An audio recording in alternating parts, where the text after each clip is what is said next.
How's that, guys? Is that good? Sorry about that. Yeah, I didn't really cover much. I was just kind of doing a quick introduction. So all I want to say, guys, is the market, you do not want to top tick this market. The market is just going to continue to extend as long as it wants to do that.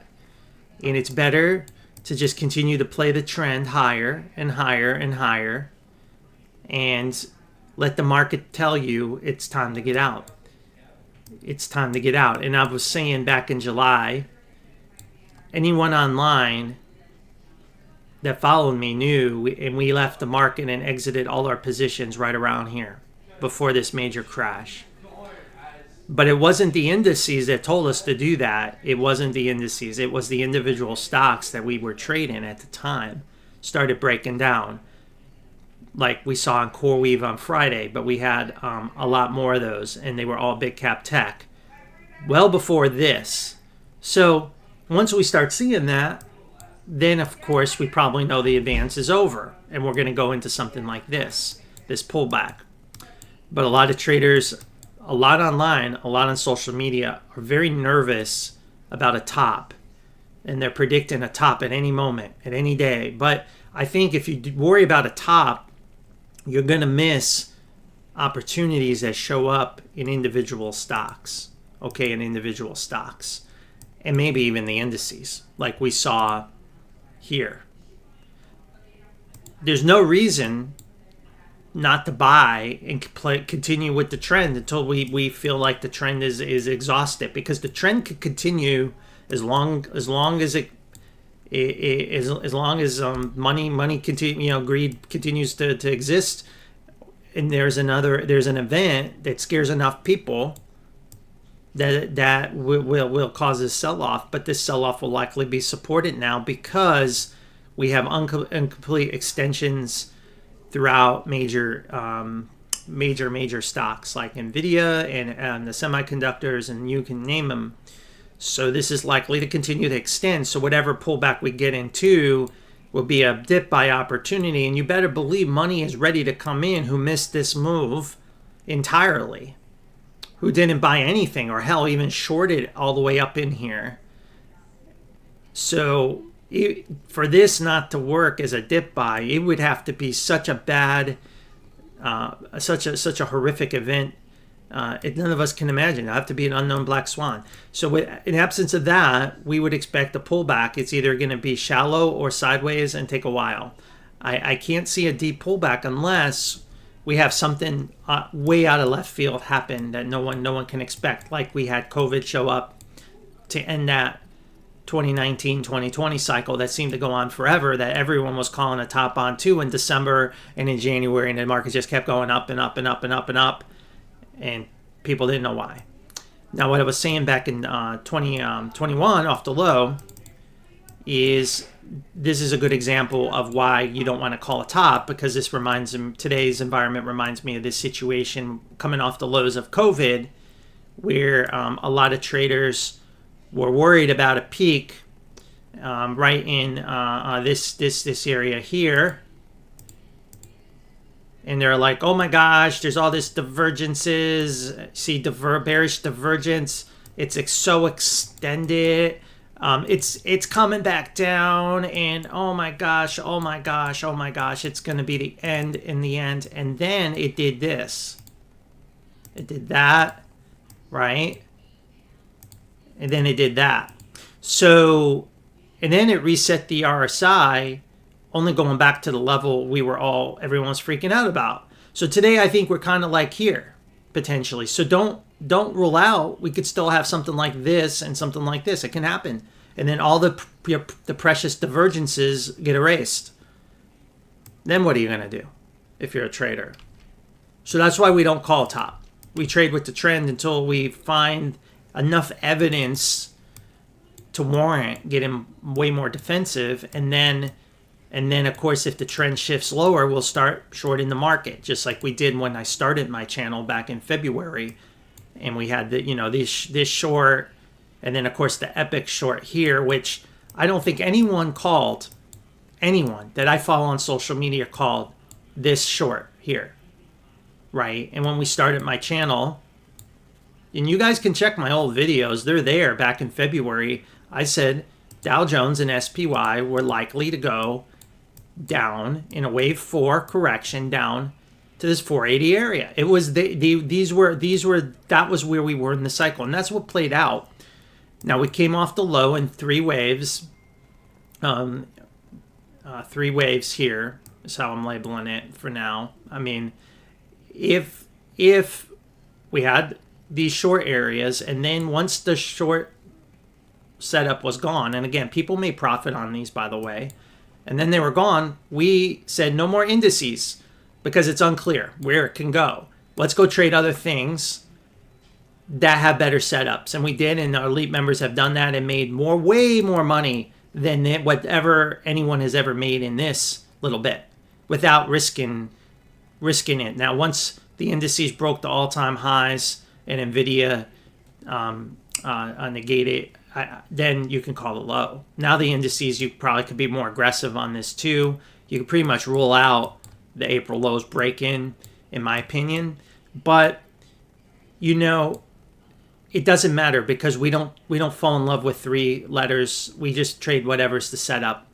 And like I said, our elite members, we bought MP, we bought all these other things, and they're well off their lows. We bought the Grayscale products, you name it. I mean, I just checked my Grayscale products. One's almost up 100% in like a week. I mean, guys, who cares about the indices, right? But I know a lot of people care about this shit. I know a lot of people love the indices, and that's fine. But the indices, of course, we need to correct this. But I think just saying, oh, it's a top, short. What if you get the 2021 scenario, and you just surge again, right? And the pressure and the divergence is a race, just like we have here, right? I mean, I could draw the same thing if I have a crystal ball and we do something like this, right? And then we do something like this. What are you going to do as a trader if you can't? So that's why we don't call top. So that's all I want to say on the market, guys. And I hope that helps. Again, there'll be pullbacks. This will eventually happen, right? It'll eventually happen. And when it does, it's a great opportunity to buy the indexes if you did miss the move in the index. If you did miss the move, or you want to add to your position, or whatever you want to do. Because it's likely that this 5 of the grand super cycle is not over here, because we have incomplete sequences on so many big cap stocks and even small stuff and energy. All that cyclicals needs to continue and finish their cycles too, and none of that has happened. So I can't, how do you call a big crash a super crash of all time? If that happens now, then all those cyclicals and low PE stocks that you know about, and energy and everything else, and Cleveland Cliffs, they're all going to go bankrupt. And do we really believe that's going to? No, then they have to run. All that has to run in this 3 to create that distance to allow them all to correct. That's what happened in 2008 to cause the financial crisis, because energy and cyclicals had all basically mooned, and technology was wave 1 off the bottom of the dot-com bust. It was a perfect alignment of everything at a peak. There was really nothing to buy but cash, honestly. If you looked across the market in the 2007 and 8, there was really nothing left that hadn't pumped. It was you were struggling to find anything but maybe the cash. Like, what else is left? We're nowhere near that. There's a lot of things still that are way early. So that's all I want to say on the Grand Super. So the Grand Super Cycle is going to extend, and we always knew that this was going to extend. Now, this is a sequence, but we can always, change things up. And what if that 1 and that 2 is here, and it's already done? And in fact, you missed the dip. The dip is already come and gone. Right? And this thing just keeps going, and we're already in 3. What if we're already in 3? We could be, right? What if it's a 1-2, 1-2?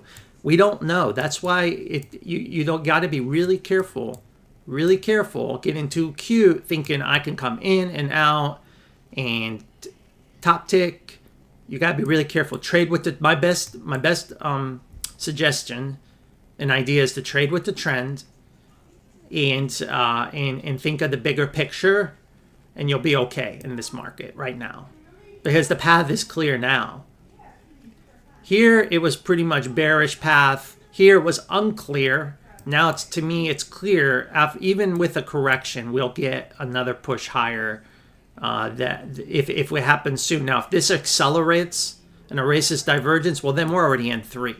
And in fact, this too has already happened, and traders already missed the dip, and they don't even realize they missed the dip. The dip's been gone. You guys missed. It's like over. You guys, hey man, you missed it, and that's probably why Bitcoin's running and everything else. I mean, because the market's entering a 3 on a super cycle degree, but this is a grand super cycle, so this 3 would be something pretty impressive. It wouldn't be as big as 2017, but it would be something similar when it happens. That's all I'm saying. And then the market will peak, and then you'll get the crash of all crashes that everyone, talks about or dreams about, and or maybe you don't. Maybe you're scared of it, but it will happen because, again, the historic parabola is going to end. It's going to end. It's not going to just keep going straight up. I know it's hard to see this on this chart, but basically, as you can see, it's just going pretty much vertical now. It's not going to just go vertical forever unless it's some hyperinflationary scenario that we don't know we're in yet. So at some point, it's going to end, but it could still blow off more, but it's going to be very vertical. The dips will get shorter and harder to buy. There'll be more violent, the buy-in pressure as you get more vertical, because that's the blow-off nature, the blow-off top. And that's almost kind of what we're seeing, almost. So good luck, guys. That's all I want to say. Let's go into our super chats, guys. And I've got a lot to get through. And again, if for some reason I can't get through them all, I always will post another video with them by tomorrow. But I think I can get through them all. So we'll start at the top, anonymous, with crypto. Solana. What wave count is Solana in? So Solana is in a wave count that is coming off of that low. It didn't really bottom, in a very elegant way, but it is in a new cycle higher that isn't complete yet. Okay, so that's the thing. That's the thing about Solana, is it's in a new cycle higher that hasn't completed yet, and until it does, let me see if I can find it here. Until it does, it's likely to extend. I'm thinking 230, 240 is the Solana target. Let's go back. I got to find my chart on it. I'll find it because I don't want to relabel everything. I'll find it somewhere, so hold on one second. We'll find it here. I know it's here. So we'll have to just go into our other group. Okay, Solana is there. All right, there we go. So Solana, we're showing 5 waves up. Look, we tagged 185. I mean, I think I had the last update I gave somewhere down here. I said this was likely to get tagged and then be a tough to get through, right? Because it's like some kind of resistance. But we know that we have 5 off the low. We have 5. So that should produce another swing higher up into this general area, 230, 240, and then we'll reassess the chart.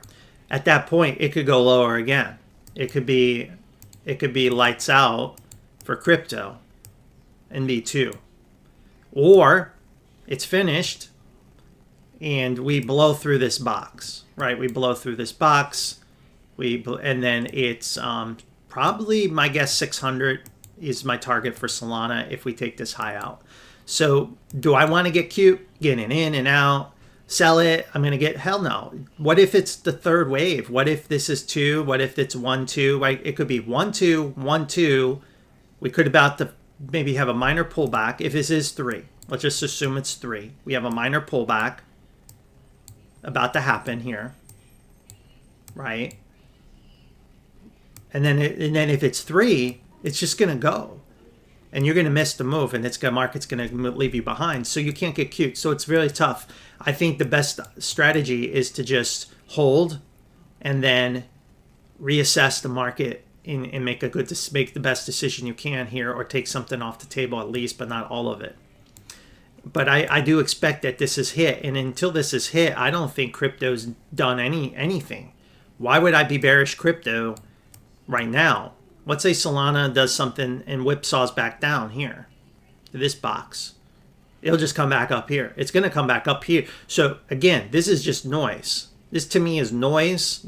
You know, this is where I'm like, okay, I may need to be a seller. And of course, we were a buyer here in this general area. I mean, I think it was a few pennies. We missed the target, but I mean, once you saw the reaction, it was pretty much, you knew it was time to get more aggressive. And I gave those ideas, which is where we are. So here we are today. Here we are today, and this is kind of where we are. So this is the wave count right now. So right now we can't say for sure the low's in. I can talk myself into it. We have 5 up, and then we came back to the 4.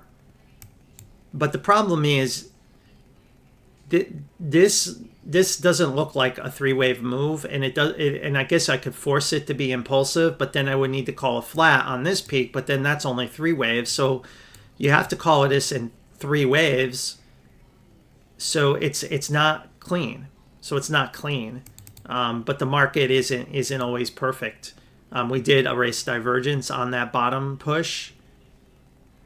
I guess the connector is right on Jan 13.25. Let's take a look at what happened Jan 13.25. There. So that may be the reason. It may have been a massive A, B, C, and it was just kind of a very unorthodox, hard to analyze correction, and probably was something like this. And that's probably what the correction was, if it's the low. But why be afraid? There's no reason to be afraid, and that's why we've been buying it. But I do know it wasn't a perfect correct way to end a correction. So this could get rejected here. So I'm not saying it's like a slam dunk. Oh, it's going to 600. I mean, we got to be careful. It could double correct from this box and then finish a clean look, and it'll be a clean 2. That would be very clean and very typical cycle degree correction off of the lows since these major lows here. So we'll wait and reassess the market when we get there. No reason to get all nervous about it now. Didn't go lower than 169 nor higher. Then went fake out by the rails. I mean, I don't know who's driving the price or what, but I mean, this has been the count we've been going with. I thought this would be an area where traders would probably, if you're day trading it, get more defensive or try to short it at this resistance. So and then look, it's just kind of making it up. So maybe you're going to get a pullback here. I mean, maybe you won't. I don't know. But again, personally, I'm long from this area. I don't really care. Like, I mean, I'm not giving you trading advice, guys. I'm not telling you how to do. I always say do what's best for you. But if you're long from this area, why do we even care what happens here if we think my target is here on a 3-wave? Like, I could care less what happens here. I mean, who cares? Like, that's why you have to get these things low enough so you don't really have to care about what happens up here. The people that missed this move and bought it up here, well, they have to care a lot. They have a lot at stake, because then they're going to have to take the pain of 2 when it comes. Now, 2's likely to be supported at 160. So, yeah, I mean, it could pull back to ones. It could be in this range for a little bit. I mean, it could be just like I have it here, and then it breaks out. That's the most conservative view. That's the most conservative view that I can think of, and that's what I would say about it. And if it can pull back in 3 waves, you can try to buy it again. All right, Anonymous again. Price target this cycle if Bitcoin stops. Well, you can't really do it that way, because everything trades in its own cycle against the Bitcoin pairs. Some will outperform, some will underperform, some trade. So you can't. We don't know. So you just trade each cycle on its own. So Solana cycle, it's 255. That's the cycle. That's the major cycle. I don't care I don't know what Bitcoin could still be at 119. Hell, it could be lower, and it may bleed Bitcoin dominance. And we've seen that. We've seen Bitcoin bleed and the alts run, right? That's the altcoin Bitcoin cycle, right? Bitcoin runs, Bitcoin corrects, altcoins run, the third tier finally run, and then the real shit runs, and then everything pulls back, and then it's over, and then Bitcoin goes to new high, and the cycle goes on and on and on. I mean, that's the cycle. So we can't really worry about what price Bitcoin is and everything, but we trade each one. So I think Solana, this is probably the area you're going to need to really pay attention to. SOLT, I'm not sure what SOLT is, so we'll have to look at that. I think, is that some kind of leverage fund? If it is, yeah, so with SLOT, you just have to trade. So when Solana's 250, so we can look at it and see if we can find a clue. I mean, my guess it's going to probably break that high. And if it were to do that, then it would set up its own 3-swing move, right? And that would get you to somewhere around $27.69, $31. And then GSOL, we can look at GSOL real quick. GSOL's count. Again, I could make that a 4 and a 5, and we can end this whole cycle, right? Or it can be another 1, 2, 1, 2. So it has options. This is probably the most conservative view. That would get us to like 24.41. And then you see that's gonna, it's very unlikely on the first wave off the low it's gonna get through all that resistance. It's almost, if it does, then it's probably going to 600, guys. I mean, if it can get through that, I mean, look at that. You know how much resistance is there? I guarantee you the first pass through that, it's going to be rejected. Even if it were to come through, it's probably just going to slam back down the next or 2 trading days later. But that's the target right here. I mean, that would be the target. I mean, for me, on whatever this turns into. Now, if this is a 1, 2, 1, 2, perhaps it can get enough energy and get through it. But it's likely to maybe hit 31. But I bet it comes back down, right? It may make a bigger, like, somewhat inverse head and shoulders looking thing. That would be the most bullish case, right? It comes up to here, and then it pulls back hard, and then comes out, something like that. So, but the good thing is the downtrend's over, right? It's good to know that thing's over, right? It's good, because this thing was brutal. It was brutal, and now the downtrend is over. Now we're in an uptrend. So let's go with the uptrend until the market takes out. We'd have to come back and take out 1047, and we're a long way from that. So, I mean, again, the time to buy it was when I was talking about it over here, right? And hopefully you and everyone that listens to me pick some of this up, because to me this was just kind of like easy money, right? And now we don't really, who cares what happens here? Who cares? Oh, it gets to 32 and it goes to 24. I don't really care. I mean, my cost then is $10. Like, who cares? I could care, because we'll hold through it, and we'll just let the day traders and the chasers, let them blow themselves up. Make the market, for me to lose my position, the market's going to have to the bears are going to have to push it all the way back down, and I'm going to make them do that before I give up a position off of a major low like this that's now off the low. So, and then Riot was also a really good one for elite members. That one's also in an interesting spot, because again, Riot, guys, I had a special update on Riot. I think I gave the buy alert right here. I said, man, you guys need to go long lot Riot at 894. Many did. And we had this chart, and it's just playing out beautifully. But now you see it's fives up. We still have a little divergence, but not on the 5. So we're actually still in the cycle higher in 5. And given that, it's likely to erase. I'm willing to bet all that's going to get erased on divergence. And what this is going to turn into is a 1, 2, 1, 2, 1, 2 go time. That's what I think. But I can't. Again, we're not there yet. So we need to just let this play out. So if this is a 5, it may make one more high, and then you may pull back, just like I have it here. So this is the most likely path, and perhaps it backtests the trend line, the correction downtrend line, and then you can come out. But it's clearly the cycle's over. You're up in 5 waves. So if it's 5 waves up, you pull back, you have to make another 5 waves higher. This is also telling you crypto is not finished, right? This will need to make 1, 2, at least 3 waves up, right? And then it could come all the way back down and break these lows. You can have then you could have your historic, your crazy crash. But if you don't do that, if you don't get up here and let's say we just kind of pull back, what if the pullback's really scary? Well, I'll be like, thank you, let's buy it, thank you, because this will be incomplete. This would be 5. You would need 3 up.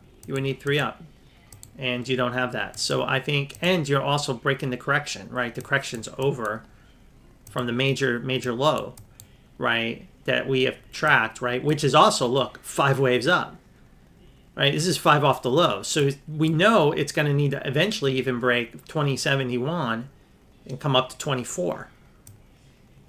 So how can we expect Bitcoin, to like go to 10,000, right? Not yet. If it's going to do that, it's not going to do it until all these sequences finish. And that's what I told my elite members when Bitcoin, before it made the move higher. I said, guys, the reason the bears cannot push Bitcoin down past this 90,000 level, 99,000, is because the altcoins and the other supporting, members of, the crypto trading, like these Riots in the they're too oversold. They're too beat down. There's no one trapped to sell. There's so many people that have abandoned these.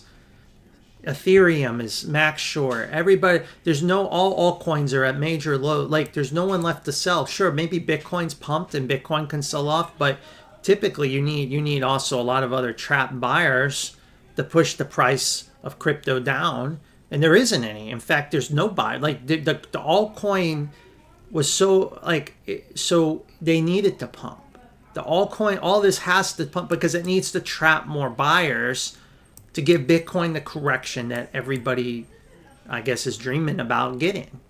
And it's just not happening yet until more buyers get trapped. And more buyers, right now, sellers are trapped because they overplayed their hand. And they probably haven't taken profit from the shorts up here. I bet you the Riot shorts are still haven't covered. But they will. And when they do, you'll have a massive short squeeze kind of look that looks something like that, right? Or something like that. That's missing. Where is that? It's coming. I think it's coming. And it's coming in a lot of these crypto charts because I think bears, maybe they didn't overplay their hand in Bitcoin. Right? Maybe Bitcoin is too bulled up, too overbought. Oh, I get that. But the rest of the ecosystem is not. The rest of the ecosystem is the exact opposite. And that's probably why Tommy Lee's getting on there to like pump Ethereum because he sees the poker mat. He's like, that's where we got to go. If we can go slam Ethereum higher and get all those short, that will cause the rest of the ecosystem to squeeze and then get money interested to flood in. And then that's, of course, will just help Bitcoin in the end, but it'll help everything. But that's how you would do it. If you want to pump crypto, you got to go after Ethereum, the king or queen of altcoins, and pump Ethereum back up. Because it was in the gutter, right? So that's why everyone's doing everything they can to pump it, and it's working so far. And now it's bleeding over to other things, other altcoins and other stuff, and that will start the bull in this, and then it will run. And then also the Bitcoin, right? The Bitcoin dominance has fallen, right? Go look, Bitcoin dominance has fallen. So that's what's happening. That's the mechanics of what's going on, and that's why Bitcoin isn't crashing, even though it's basically gone uncorrected, because there's no one left. There's no trap buyers that are just got to get out of all the altcoins, which is usually what happens. We haven't had that, right? Bitcoin ran, but none of the altcoins ran with it. They were out of sync. The bears overplayed their hands, and now they are massively trapped, honestly, especially if you've got now Trump, the government, Tommy Lee's pumping, ready to pump altcoins, essentially Ethereum altcoin. I mean, that's going to create You know, they just so that you have an army of people ready to pump that. So just get ready, guys. Just get ready. And that's what we were telling our elite members. That's why I was covering it. That's why I went through them all. That's why I picked out our shopping list, because we need to profit from this situation. And that's what we have done, right? And massive gains have been made in just a short period of time, right? Just a short period of time. But I know everybody worries about the SPY. But that, who cares, right? Who cares? So anyway, that's all I've got. Anonymous, the next one, price targets this cycle of Bitcoin. Again, we don't do it that way. Who knows what these trade at when Bitcoin's at 130. But Bitcoin Cash, we can look at Bitcoin Cash this cycle real quick. It's lagging. But I believe it will eventually play catch up. It's got 3 down and 3 up. So it's in this 2. And it's correcting this whole move. It could make a flat and come back down to 455. Let's look at the bigger picture and see where it could end up. It's likely in this cycle to take out that peak. So I think, again, conservatively, of course it can go higher. We'd be looking for somewhere around 892, 1,000. So we would be conservatively looking for 1,000 or higher on the cycle on Bitcoin Cash, and then of course the Grayscale product is lagging, right? I think it's under premium. I think it's like trading below NAV. I don't know if I've ever seen that, but guys should check that. I think 388 is almost like 400 Bitcoin Cash or something, 420. So again, so Bitcoin, it's trading in some kind of 5. Again, is this the shortest or not? I don't really care. It could be. I don't think. Maybe it is the shortest. If it is, then it's even more bullish, the setup. But we'll just label it this way for now, and we could try to look at it here. Let's see here. Let's get rid of some of this. Here. Okay. Let's see here. All right. So here we go. So you've got this 3 waves, and we take this high out. It should swing up one more time, and again we should see a swing higher.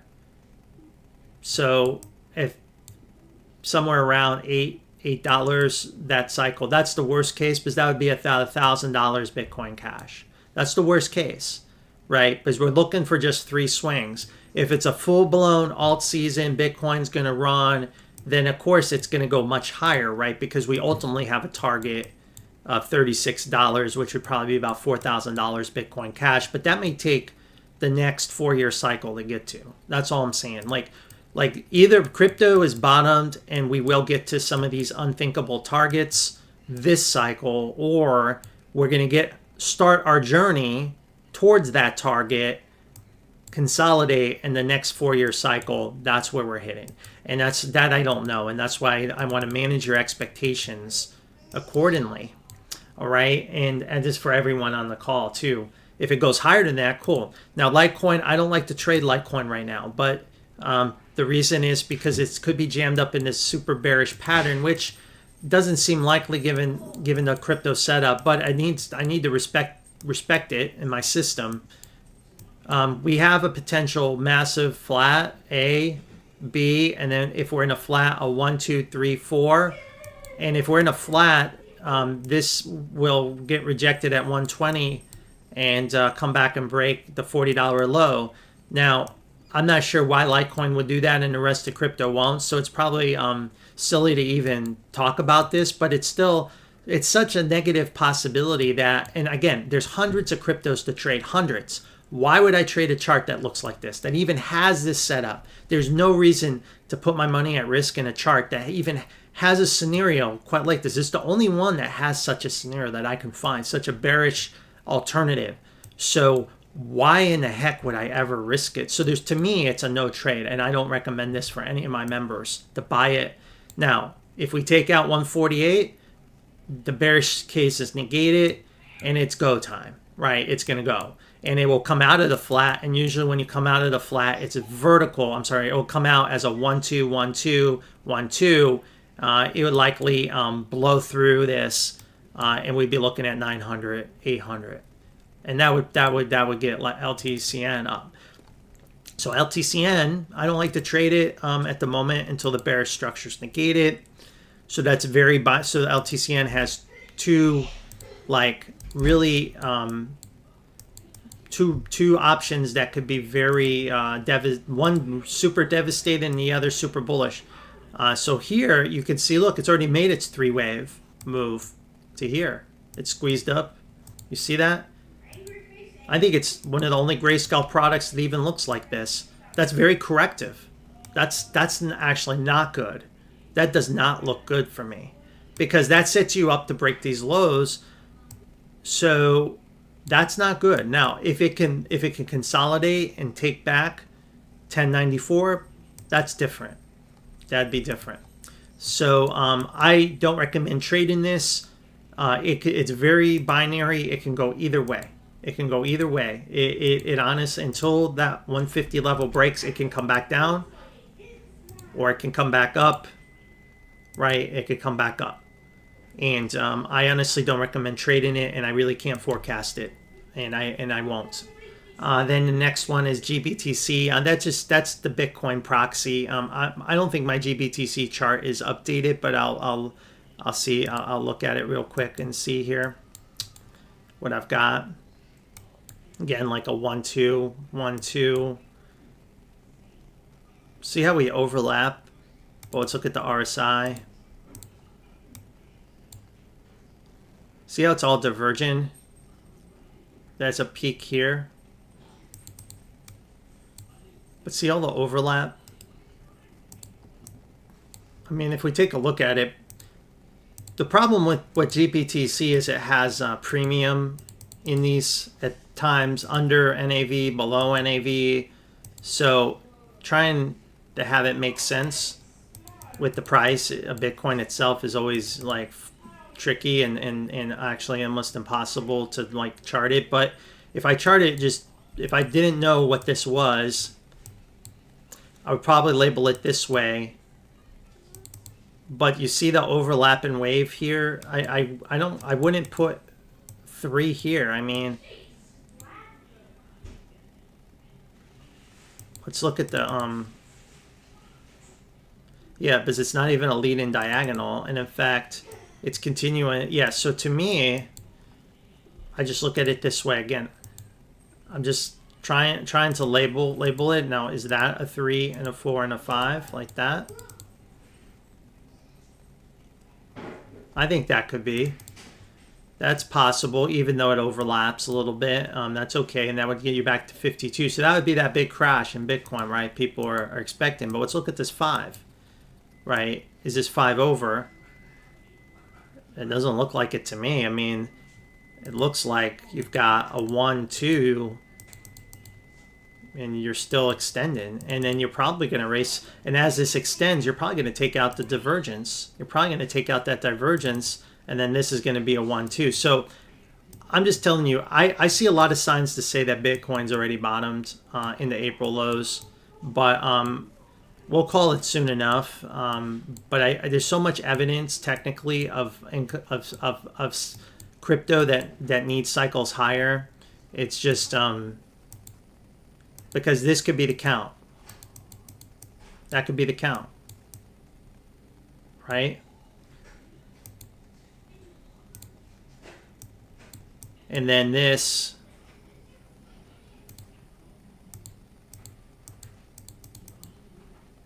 Again, I'm just kind of. So you got a lot of 4s and 5s. And if this goes any deeper, it could become another 1 2 or something else. So that's where I would label GBTC. I mean, if I was trading it, I would just, as long as you're above 91.12, should push higher, just like Bitcoin. But then at some point, this cycle will end. It'll pull back, right, in a 3. Let's look at the shorter cycle. Yeah, I mean, see that peak? It already took out on the shorter time frame a lot of the divergence already. It almost took it out here. but that's not enough to call that 3. So this is so whatever happens in this cycle is another 1 too. It is, and you can see that it hasn't extended. It hasn't extended enough. Right, it needs to go to 120. Yeah, so that's what it is. That's what it is. Again, the chart's the chart, right? I mean, the chart's the chart. Now, the other alternative is, could it be in a flat scenario? You need 3 waves. It's too extended. I don't see a flat. It's too extended from this peak. So I just don't see a flat. I just don't. So that's all I can see. And again, if it decides to crash from here, then we would just label this as a completed cycle, and then just have that as another 1 2, a 1 2 1 2. Okay, let your winners ride. Let's go to your question. You've got a bunch here. I'll try to get through them here. And you guys got that crypto update. And you guys, if you like that kind of crypto update, I do that pretty much every day for my elite members, and we look at it, what happened the day before, and so on and so on, and then we try to make our decisions accordingly. I'll just kind of clear out some of the list here. Okay, ACN. Let's see, Accenture. I'm not sure what's going on here. I don't know why TradingView wasn't letting me add it. There we go. Okay.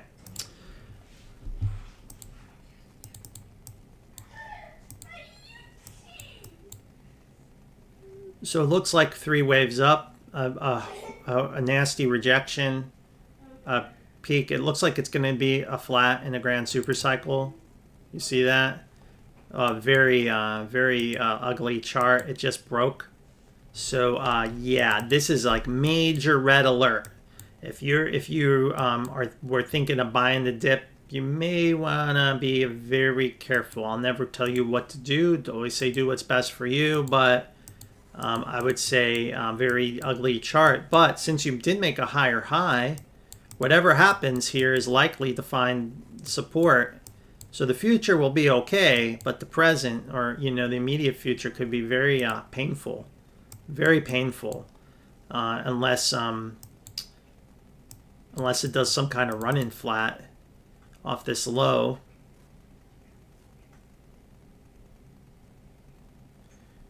What's interesting here is you see you have see on the higher time frame you have divergence too. It's not really 3, so it's let's take another look at the count. Maybe the count's maybe that's 5. Maybe this is a 4 and a 5. I think that's what we'll have to do, and then this is a correction. So it makes it actually a little bit easier to project the bottom. So I think that's how we would label it. We would label this as a 5 here. Something like this. Right? And then you have something like a 3, a 4, and a 5. The 1 2 probably is down here somewhere. So so that's probably your connection wave that's about to fail, or it's some kind of triangle or descending triangle trying to take shape. So this is a connector. You do have a lower low here. So I mean, it could go again, it could go back down to 203.49, 174. But if it whipsaws back up, well, then the target will rise. So I would be careful. You're in some B wave, right? The B wave can do this, right? We've already seen this happen before. But I don't want to trade that. So this is something I wouldn't trade. I would be looking for something like this. Would I buy it to play that? Heck no. Would I short it? No, because it could do this is one you just keep on your watch list and then just see what happens. And if it could come back and take this peak out, you can get more aggressive for the massive gains ahead, or you watch it break down one day and then you can decide to buy it down where I was telling you, around 200. All right, next is LHX, LG Harris. Let's take a look here. So the bears had one chance to reject it, and it made it through. Again, we're seeing a lot of this, and now it broke the high, so it negated the flat scenario, right? So it's actually very bullish, because then that was all the correction was on the whole thing. But we'll verify that real quick, because we could still be in 5. Let's take a look. We'll have to go to the quarterly, but we can look here. I mean, it's not a big enough break, in my opinion. But let's look at the quarterly. Yeah, see, so it's still in 5. So it's extending the grand super cycle in 5. It's extending 5. It's extending 5, and I would just label it as like a 1, 2.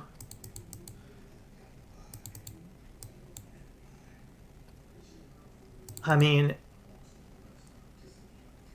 I think that's subdivides into 5 waves, so I think you have to label it this way. Looks like a blow off top is coming in, whatever these guys do, unless it can take out these peaks, and it can. And when it does, that's pretty tough. That's going to be tough. But you see, it's already starting to accelerate, so it's entering some kind of either blow off wave 5, or it's ready to do a 1, 2, 1, 2, and just hit a bigger wave 3. So yeah, I would. Now that the peak's been taken out, I think the bearish case is negated with 5 ending here. So now you're looking for the more bullish setup. So if it were to pull back in 3 waves, you can buy it. My system would allow you to buy it if you pull back in 3 waves off of this low here, right? And this looks like it's ending a wave 3, like most stocks are. Need a 4 and a 5. So this is probably ending a 3. It's going to do something like that, and then pull back deeper.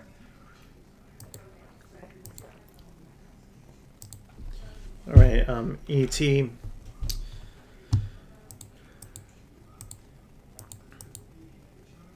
What's going on here? Looks like we had to buy here. That was the right call. Look at that. And then we're in that 2. That 2 actually looks like it should be ending any moment. I mean, May has a little more downside, but yeah. So the ideal buy point is $17.11.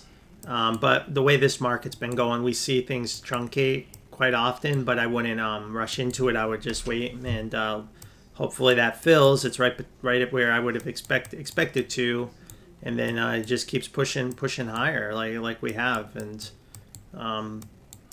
there's really nothing to do here. I think that's the play. That's the trade on that. That's an easy one. J&J, I think there was a lot of they tried to really pump this on TV on earnings. They're desperate to get people to buy this again. Now, if J&J can take out this peak at 168.69, I think the bearish case is negated. Healthcare is weak. In the short term, I'm seeing signals like that. I'd be careful. I'll be careful here, but I wouldn't interpret this chart in a way that mean go short it tomorrow. Like, I would just, honestly, I would make the market take this peak out, and then, okay, now look, we can be more aggressive buying it. We would just move our 2 here, right? We would call this a 1, 2, 3, 4, 5. So we'd have a 1, 2, 1, 2, 1, 2, 1, 2. It takes the peak out. As a long-term investor, you probably just buy it. Likely the market makers will slam it back down to punish you for chasing it. Buy more.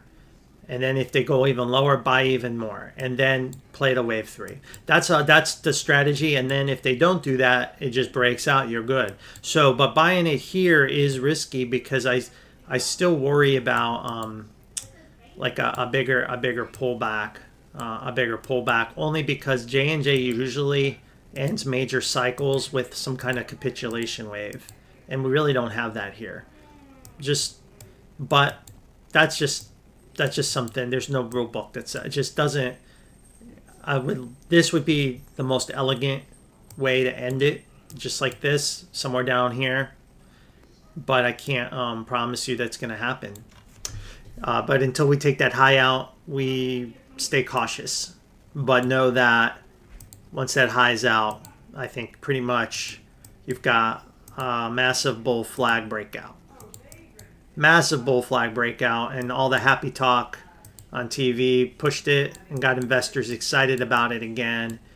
And yeah, I mean, this is the correction on the, I would either on the grand super cycle or off of this 2009 low. And let's just say 2009 low. I mean, this gets you to targets of, you know, maybe $360, probably 400 when it's all said and done. So long-term investors, I mean, great opportunity. It's like Pepsi. It was a great like long-term, but again, I don't want to just rush in and buy it right here because what if you get this and then it's like, oh, what's make the market, because again, because until the correction ends, there's no guarantee, right? It could finish this sequence here, bounce, and just keep going lower and lower and lower, right? So we don't want to get caught up in that. So we need proof to correct. We need the market to take out that peak. Once it proves it can do that, then it's a whole different setup for me. But until then, it's just noise.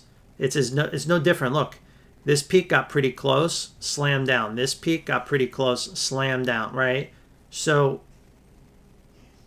I would be careful. VMC, let's see what that one is. Vulcan Materials, bet that's been doing well, imagine. Yeah, so we had a buy here. Pretty much went vertical. Looks like it's in some kind of 4-wave right now. But that's a pretty big correction. And we have the divergence. So yeah, so this cycle, it's correcting that whole cycle from this low. And this could be a connector. It's going to be tricky because it's such a short time frame here, but we can look at it. I mean, it looks like 5, but let's check yeah. And then look at that. That's crazy. So think about this. They tried to slam this thing back down, but they weren't able to run the stops no matter how hard. Look at that. And they couldn't run the stops. So we're calling that low in. I'm going to call that low in. And then this is some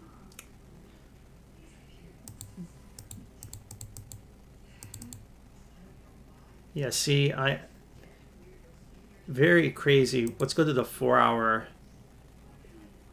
Very interesting chart. So yeah, I think I want to we'll just follow my system for now. Like normally we could do something like this, but we need to look at the shorter time frame.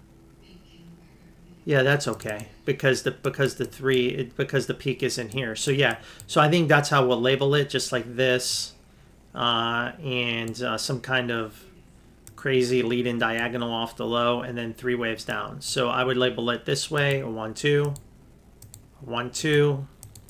And hopefully we come out. But this looks extended, right? Should pull back maybe, come back. If we were to break this low, I think it sets up a buy opportunity and a new box at 247, 241. But I think, again, if you're patient and you bought it down here, I wouldn't even worry about what happens up here. It's likely to come out. It's likely to come out. All right, bull. I get asked about this one a lot. I don't like it because they're pumping it on the internet so much on social media, but I guess that's, you know, I guess that is what it is. But let's take a look at what we have. It's came out of this this 5 here, so I guess that was the low. So we kind of had the right idea. You know, the wedge was just maybe a little bit wonky here like that, but you got the idea. And then we came out. So where are we? We have divergence between those two peaks. Look at the 4-hour, no divergence, but the shorter time frame is showing a little bit. Tough to say. I don't even know what this company does, but like I said, it's being pumped on social media. I mean, it could be something like this, but it's likely to be extending. So we'll just have to label it this way. Something like that.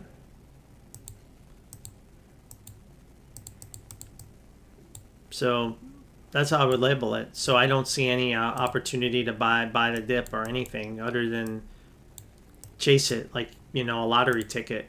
You know, if you don't care, about getting the perfect entry, I guess you can try to buy it here. Well, there's your first 4.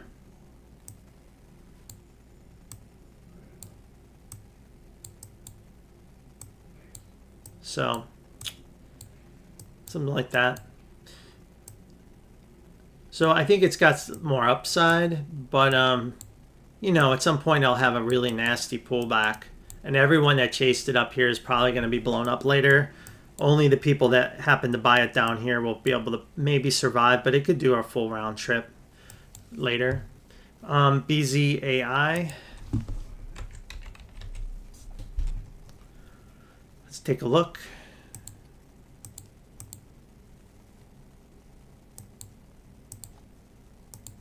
Wow, it's up 58%. All right, let's take a look at that one. Not a lot of history, just a lot of... so off of this low, I mean, it's obviously in a 3. It looks like 5 up off that low, right? So that was the clue, and there's your 3-wave dip right there. So now it's just tracing, just buying the waves, right? It's just probably has a few more 4s and 5s, and that's it.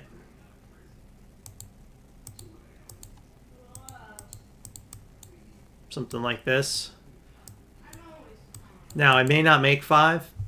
Once it makes 3, and that may be it. It may just go back all the way back down and keep going. So if you missed the move, you missed the move. So if you got it here, you know, great. Take some profit. You can let it ride. See if it can continue to extend.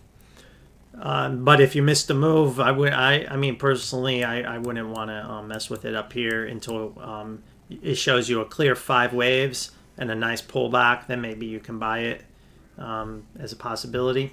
All right, MIGI. All right, how's that one doing these days? That was another one that we pretty much doing okay with, right? We had the buy here, we came up in 5, we had another buy, and then it double corrected in a flat, right? But still in the box, and now it's coming out, and it took the high out. So looks like it's should be go time, right? It could be this, right? And then this would be go time, right? This would be like, bam, it's out. The other is it does this little dip here to 55 and it's out, right? And that's probably where we are. Could it be a flat still off of this peak 3 and 3 and come back down to 49? It's possible. You know, we can go to the 15-minute and try to study it, but the problem is it's just not, it's too illiquid to know. So I think what I'll do is I'll label it this way, but I don't like to sell it. And if you want to sell it, you know, and try to get cute getting in and out, I think you're going to miss whenever you'll miss it. I think you just got to, if you were long from this area, you should just hold through all this. It could do, like I said, it could dip deeper in 2. 2 could be done. It could be a flat. It's hard to analyze it given the liquid nature of this. If it is a flat, it'd probably come back down to 48 in this area and then come out with the higher high. You have a lot of the odds on your side that that's going to happen. So, but that's what we're doing. We're just stay long. Okay, REMX. This is REMX is the next one.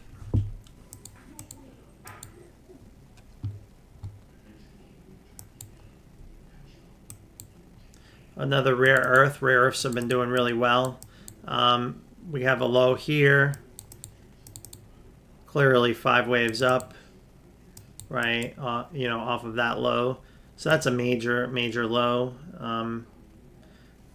Looking at it, right? It's probably something like this. And then did some nasty flat off of that peak. And now it's coming out. Right, clearly that's over. That cycle's over. So now it's in the new uptrend. And you can see how early you still are in this theme, right? How early. But that's how, I mean, I don't even see, it's still in 3 mode, wave 3 mode. So that's it. So I would just label it like that for now. And then it's a flat. I won't label that, but you get the idea. So it should eventually take out 128 and probably challenge the all-time high. Okay, LTBR. Light Bridge. There's another one. Looks like we have, now could it be this overlapping waves? We'll check it out. It could be the super bullish 1-2-1-2, right?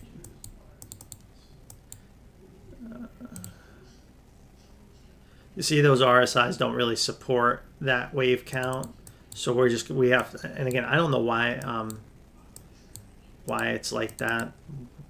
I don't know why. That's just some error, but anyway, it's in a very bullish setup right now, right? It's in a very bullish setup. I think it's something like this. Now, sometimes these 1-2s collapse, and if it does, it could double correct down into this 2, right? It could double correct. So we're still in this correction. I mean, it is done, but it may break that low. If it does, it could set up another opportunity to buy it at 948 right here if it were to pull back deeper, but it may not.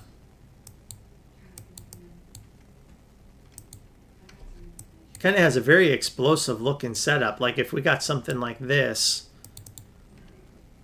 you see the higher lows, higher lows, higher lows. So right now, this is how I would label it, which means it's got a very explosive setup to the upside. Okay, that's what that setup says. No guarantee, but it's there. It's there. We'll see what's kind of market cap this thing have. How small is this company?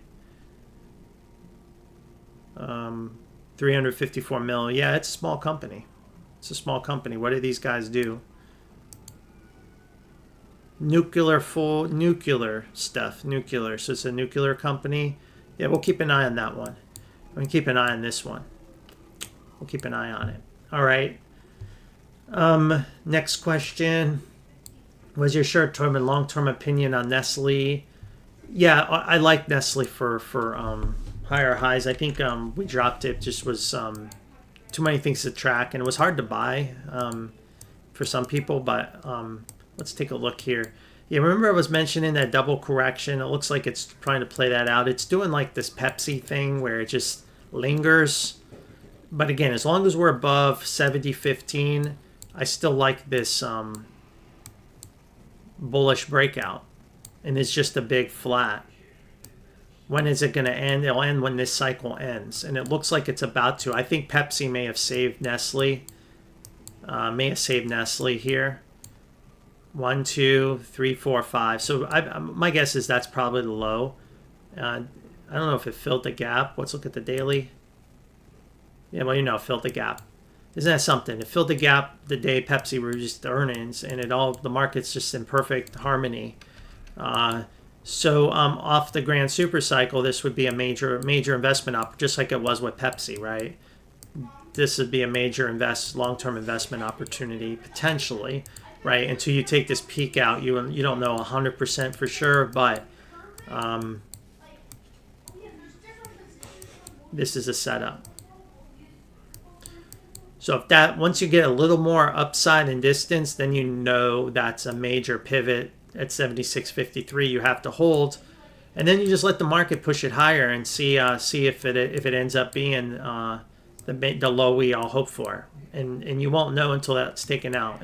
Because remember, guys, the market can always double correct. It can always do something like this, come all the way back up here, and then drop again. So we never know that once you take the high out. But even taking the high out, like we've seen before, it could also do a flat, right? And come back and do that. So the market's very tricky. So you should take profit along the way, some, and then if you have a long-term view, once you take the high out, doesn't really, shouldn't really bother you, but it does. Flats are nasty because then they do the full round trip and could even break that low, right? But then you should just buy more of it, knowing that you have a higher high. But we don't know. But it definitely, look, it went deep enough. There's your 4. 3-way. I mean, it's got the right look. Now, if this low breaks, that's pretty bad for the stock. If that low breaks, then it opens up the door for much more downside. Right, down to $45. So it'll be pretty damn terrible. All right. So my opinion is bullish, and I think it's a great potential buy here. Does it have, when's its earnings? Earnings is Thursday. Ooh, this Thursday. So I guess we'll find out on Thursday. But again, there's still a lot of room. It can correct. I mean, it could still drop because it's a flat. It can just keep, but I think it's bouncing, see how strong?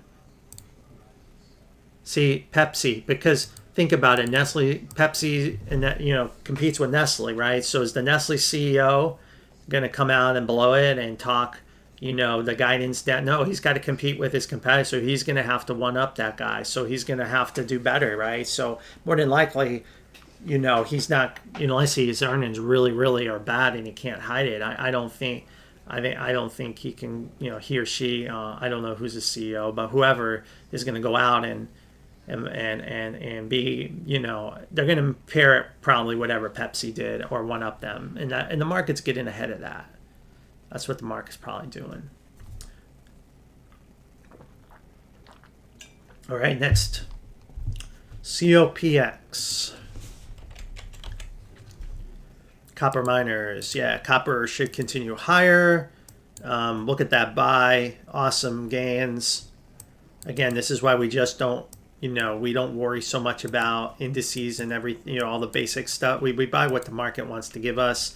Let's take a look at where we are here on everything. So yeah, I'm bullish on the copper miners, Freeport, McMoran, all those things. But you have to have a long-term view. Okay, have a long-term view. But let's take another look. Looks like we had a buyback here a long time ago on my channel. So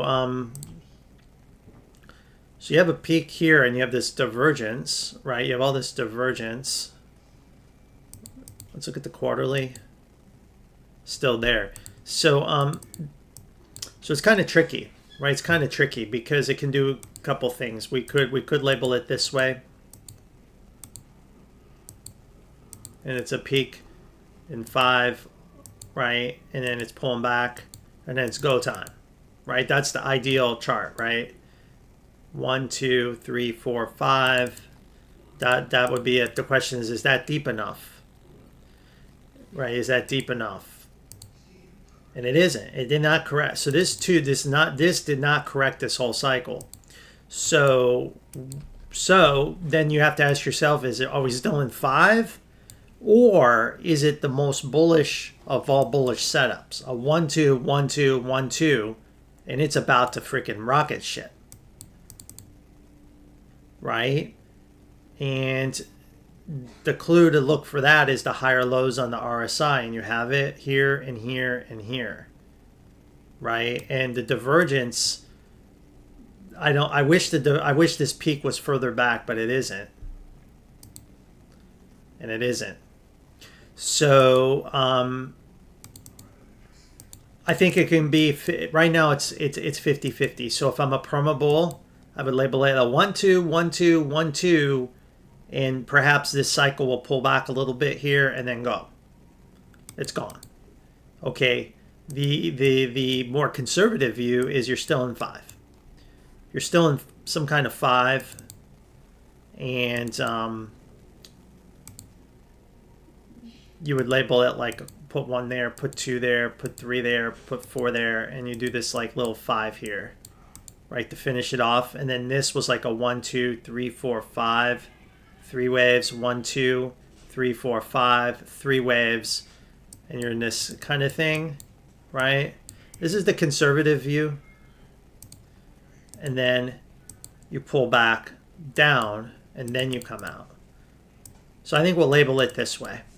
Let's be conservative, and then if we're surprised with the upside, but again, someone who follows me is long from here. I don't know who, but somebody asked, maybe you, I don't know. And then I think I analyzed this earlier here. So if we're long from here and here, let's just see what happens. If it makes this 5, it starts to pull back hard, we'll get a big candle down. Then we'll know, okay, we're probably going to do 2. It's probably going to come back down somewhere back down to this general area. And what I'd like to do if I was long in these areas is I'd just buy more, and then have a massive position built.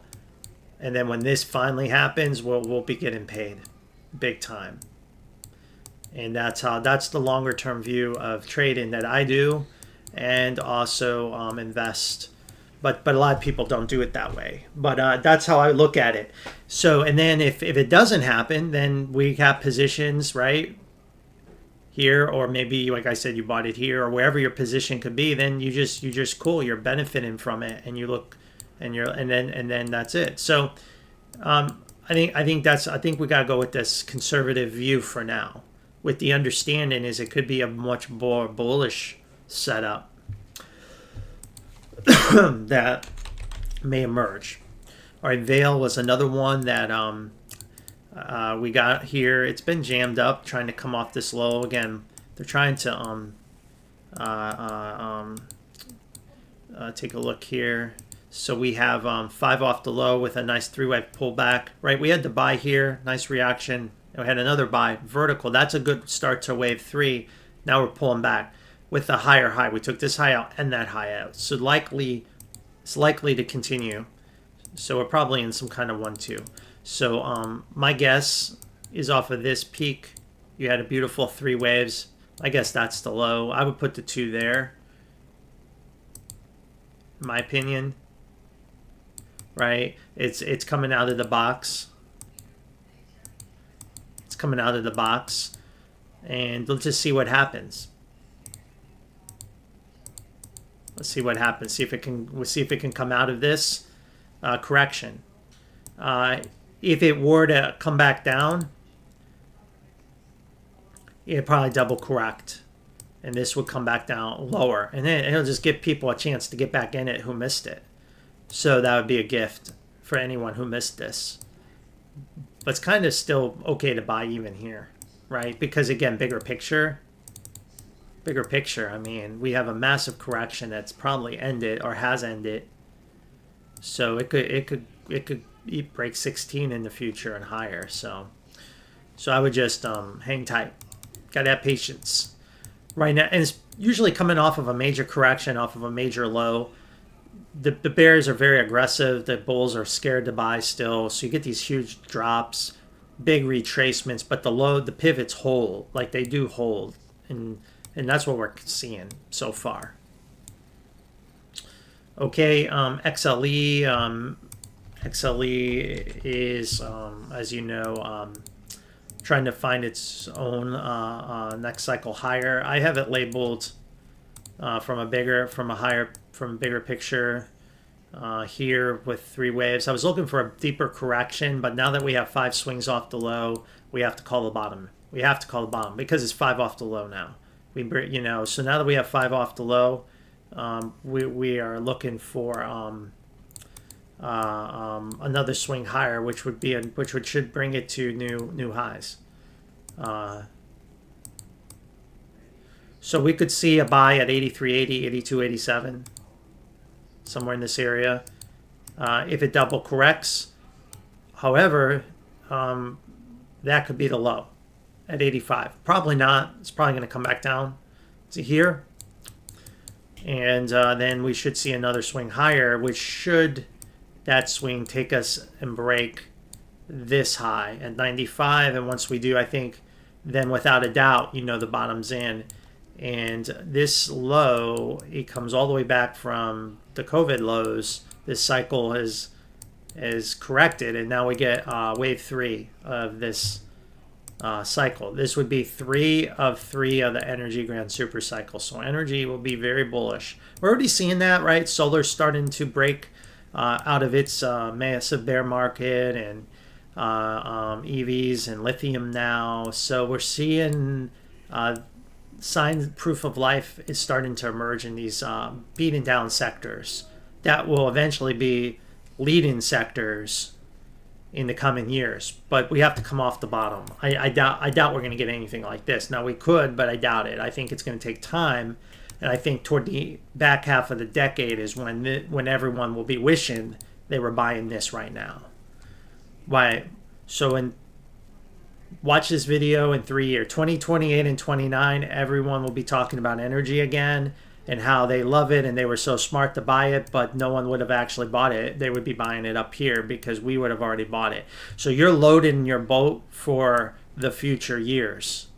That's for energy, EVs, solar, lithium, you name it. That's the type of stuff to buy now for the future. The future.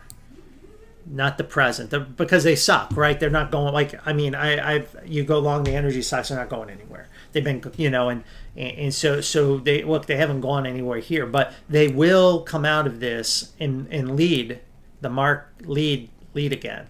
But we know when energy leads, that's usually not good for the market overall, right? That would be higher. And usually it means like some kind of inflation, stagflation stuff, and perhaps that's when this thing really accelerates higher. Maybe that's the end of the grand super cycle. Maybe it's the interest rate surge we're worried about, inflation surge, but we'll be profiting from that. Like a lot of people profited from it in 2022, right?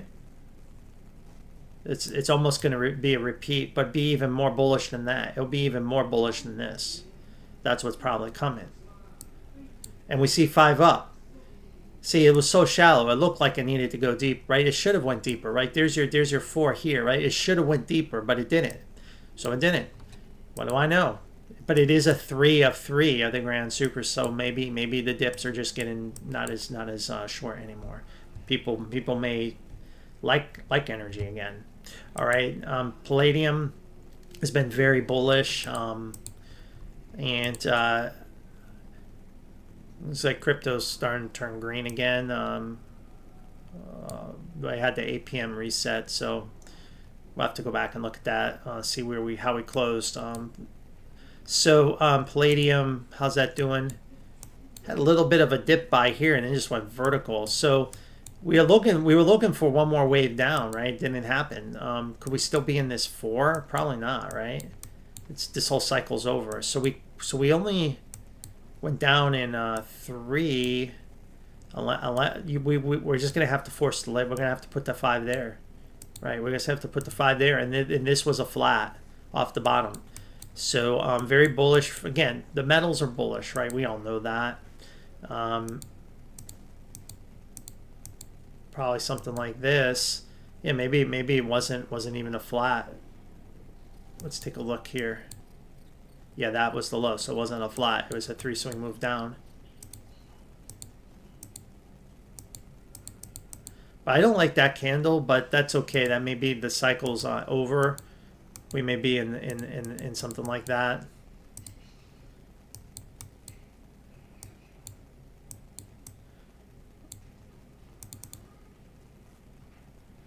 Yeah, that could be a big wave 5.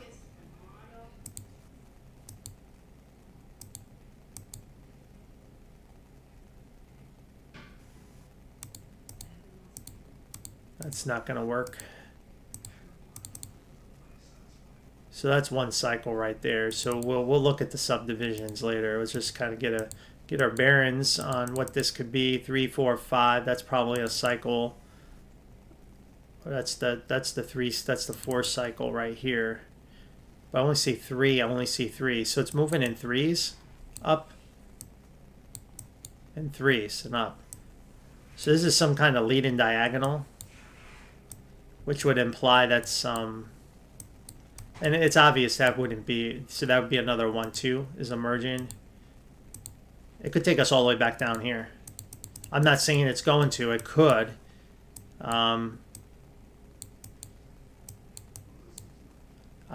I wouldn't put the 3 there because this subdivides into 3s.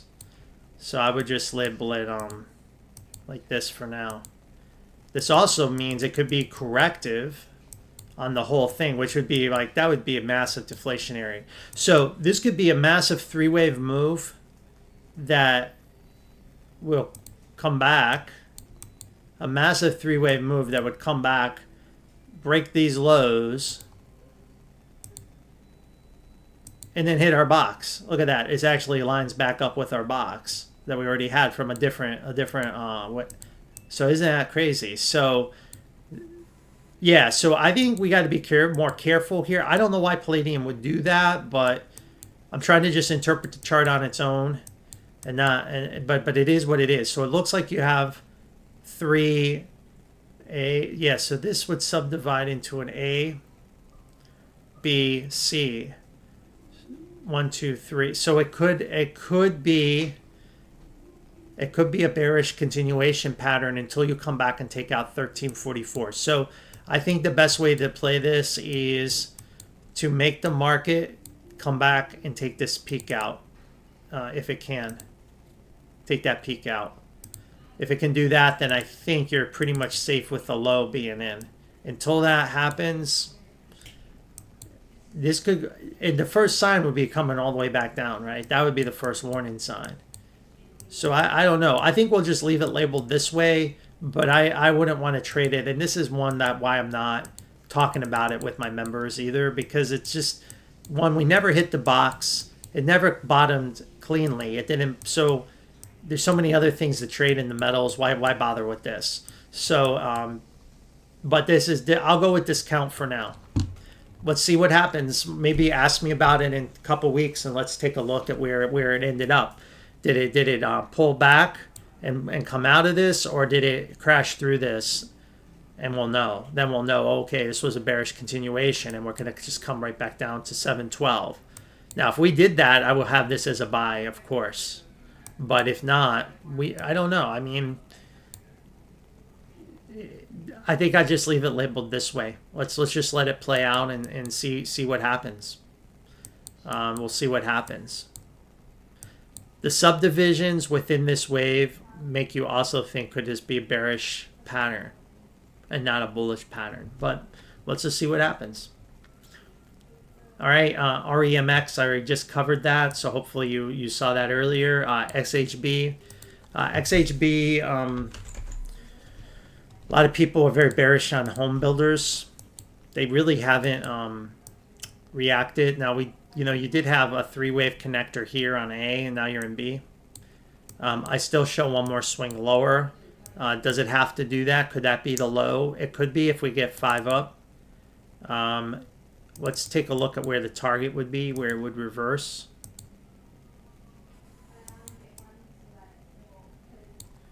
$108.29, that's probably there. So as long as you're below that peak that it made, I think it could be entering the next leg lower. So I would say below 107.40, I would be more cautious, bearish even. Look, you could see another leg lower. And if we could take that peak out, well, then I think you can probably look at putting the 2 in there, right? Now, the reason why I think we can go lower is the wave 4 is all the way back at 49, right? This is a massive extended 5th wave, and usually we lose the whole 5th wave. Usually we lose the whole 5th wave, and when we do, that is what this is showing. So I would be looking. I would be more interested in buying home builders if the XHB could do this double or show me more evidence the lows in. But I don't want to trade it in this middle area on the grand super cycle. But this is the grand super cycle. What's interesting is with this correction in the home builders, you're not really seeing real estate prices drop that much. Now they are dropping, but not like you saw in 2009. You thought we would, but we haven't. Well, maybe this will be that drop. But then again, if we don't get it, then the 2's in, and then everyone looking for a crash in homes just isn't going to get it. And in fact, you should be buying right now. It's just a very, very strange situation in housing because rates are so high and everything, but yet I mean, there's some markets down, but it's not like 2009 or 8. It's nowhere near that, and probably because unemployment's still pretty good. All right. Just taking a look here. I'll get to everyone's questions here. Let's take a look at where I'm at. XHB. So NAK. I got it at 1.2, went even lower. Does it have more downside, or is a retracement coming? All right, let's take a look at that. Northern Dynasty. Oh yeah, we tracked that. I'm familiar with that. Yeah, it had this huge pullback. So it's got it's got this bearish structure, but it should make one more swing higher. But it's in the B wave at the moment. And boy, that was nasty. That was something. So that is single stock risk playing out to a T. So you won't know. Again, do we have a bottom? It's a flat, so we have the divergence, which is fine. But we need to see the correction ends, or it could go lower. Let's look. So that's the 15-minute cycle. Let's look at the 45-minute cycle too. So I want to say it should end, but we don't have a big enough bounce yet to say the cycle, the downtrend's over. We can look. I mean, we could try to label it and see what we think here.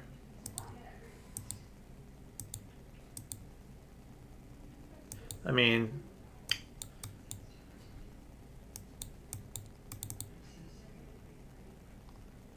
yeah, I mean, it looks like it's trying to, but it's like, where do you draw? Or it's this. Maybe this is the right way to count it. 1, 2, 3, 4, 5.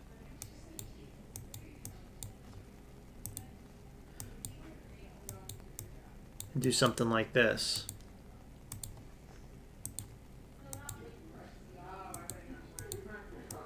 Let's look at the other connectors and see what that did. So we have 3 and ABC here. ABC. So see the B wave. See how it took like March 13. So that took quite a while to play out. It went from like March to November. So yeah, my guess is it's going to do something a little more complicated in B. So it may do. I think it's going to do something kind of erratic like this and take some time. I wonder why it fell so much, because the rest of the sector's doing so well. It must have had a really bad company specific issue. Let's take a look if the news makes sense. Looks like they had some kind of court judgment that went against it. Well, I don't know the news, but whatever it is, it's pretty bad. But I think I'd have to look. It looks like to me 5 down. But it's the only other way to label it. I guess there's another way to label it. I'll label it this way. Is like this. Make it a flat, and then that would mean one more low. So perhaps, let's say you don't get a big rebound, then maybe it's something like this. And if you get something like that, then perhaps the B can be done sooner, but it would be unusual. But it can't. But again, it can't do that. So that would get you down to like 71 cents, 60 cents if it did that. But yeah, I don't like to trade it. I don't like to trade it with this huge drop. I think there was a buy here at one point. We were watching it right in here. And this is, again, a great example why you should take profit, because you just never know what can happen any given day. And it's unfortunate it had that. But there's always this single stock risk. So just always keep that in mind. You can always wake up and this can happen. And your portfolio has to survive that. That's why I spread my bets amongst many different stocks versus having everything in 2 or 3 things. So my portfolio, if I wake up to a Northern Dynasty, yeah, I'm gonna be mad, but it won't. It'll be like, all right, whatever. I guess that's, it's like a bee sting. It's like it hurts and then you get over it. You don't like, jump off a bridge. It's not gonna make you so you got to understand. You got to, if you're trading these kind of single stocks, you got to spread your money around, or be willing to tolerate this type of, because this can happen in any small company type of thing. But I do think it'll find a bottom and come out. Let's go with discount though for now. All right, Platinum was a great one we've called on our channel, right? We're watching that triangle that everyone's saying that they were watching, but we actually, there's receipts to show that we called the triangle long before many traders even noticed. But we got this vertical breakout. I mean, damn, look at that, guys. It's just incredible. And it was on a live stream. We talked about this. And sure enough, really, we did a really good job here with it. Call that some kind of flat here. So typically you don't have triangles in two waves, so we're going to have to call it something like this.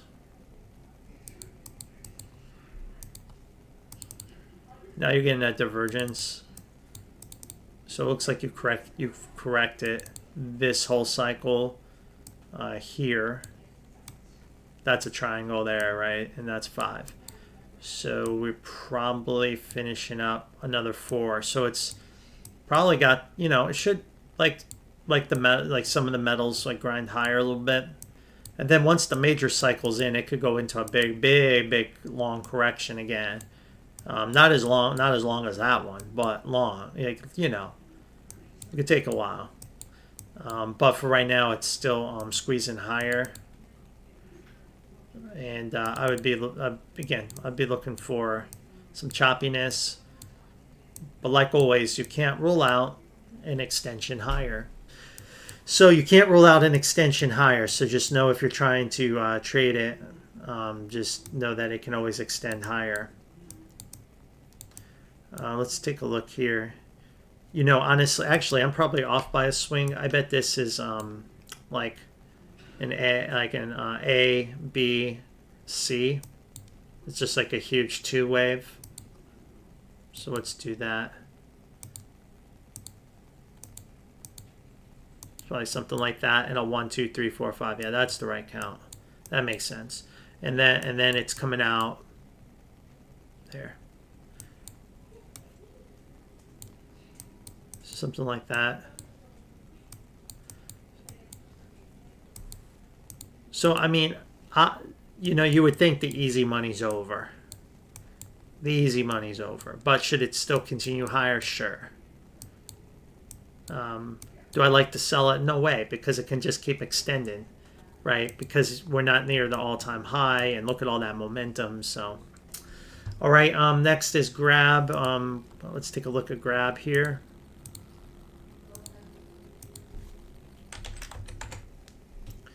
Grab. Looks like we had that buy here that worked out really nicely, and we made a higher high, so we're coming out. So this one should be coming out. Good. It's got a 1, 2.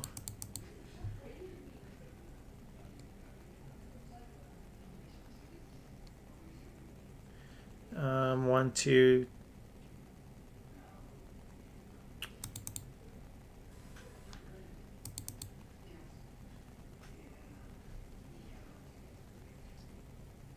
Yeah, we'll probably have to do, let's just kind of take a step back. Yeah, it's kind of moving in a corrective way, but it should continue higher. So I think the way I want to label it is we'll just kind of label it corrective for now. A, B, C, D, E. And then we'll show another swing higher.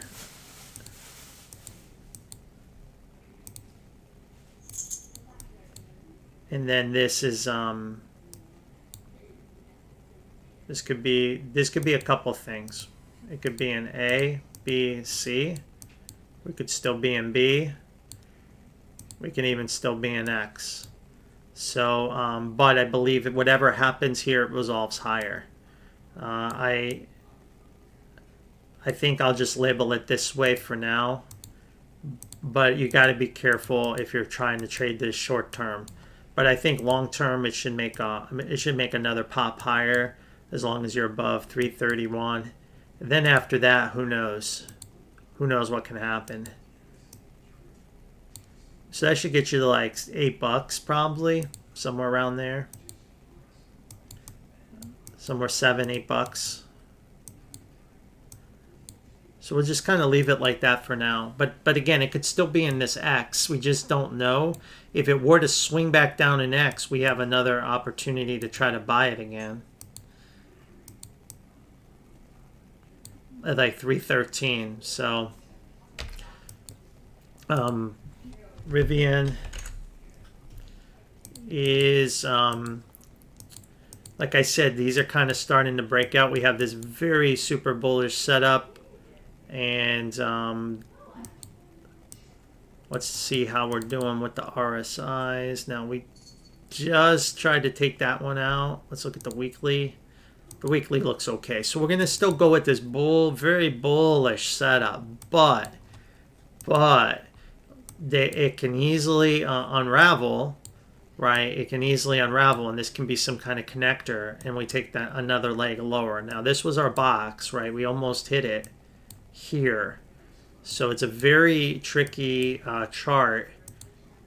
High risk, high reward setup that I show in here.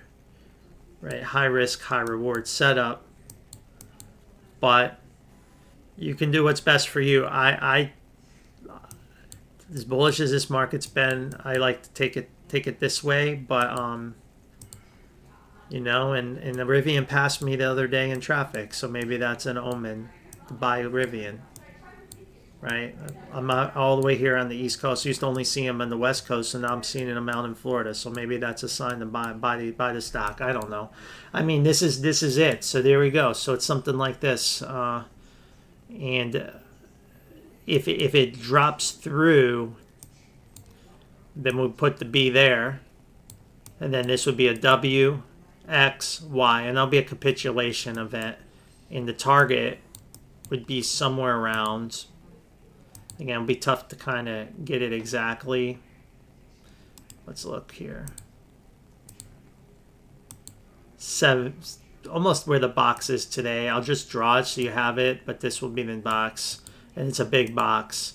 But so it could also be this B, W, X, Y, capitulation, and then that's the low, or it goes out of business. So I think. I don't know. I think it's 50-50, but I mean this could result in a really big push higher, and it looks like earnings is a couple weeks away. We'll find out. All right. Yeah, I always like to do my super chats typically in the evening, but sometimes I'll do them in the morning. But yeah, so it's good that you can call in. DYLASX. Let's see if I can find it. There it is. All right. Wow, that's yeah. We'll just look at it from the short, the current low. So that's we'll chart it from there. We have a cycle, and we're in this cycle, and it looks like either that's a huge wave 5 or we're still building higher, which means we're in a 1-2, 1-2, 1-2, 1-2. So we'll probably go with that count for now.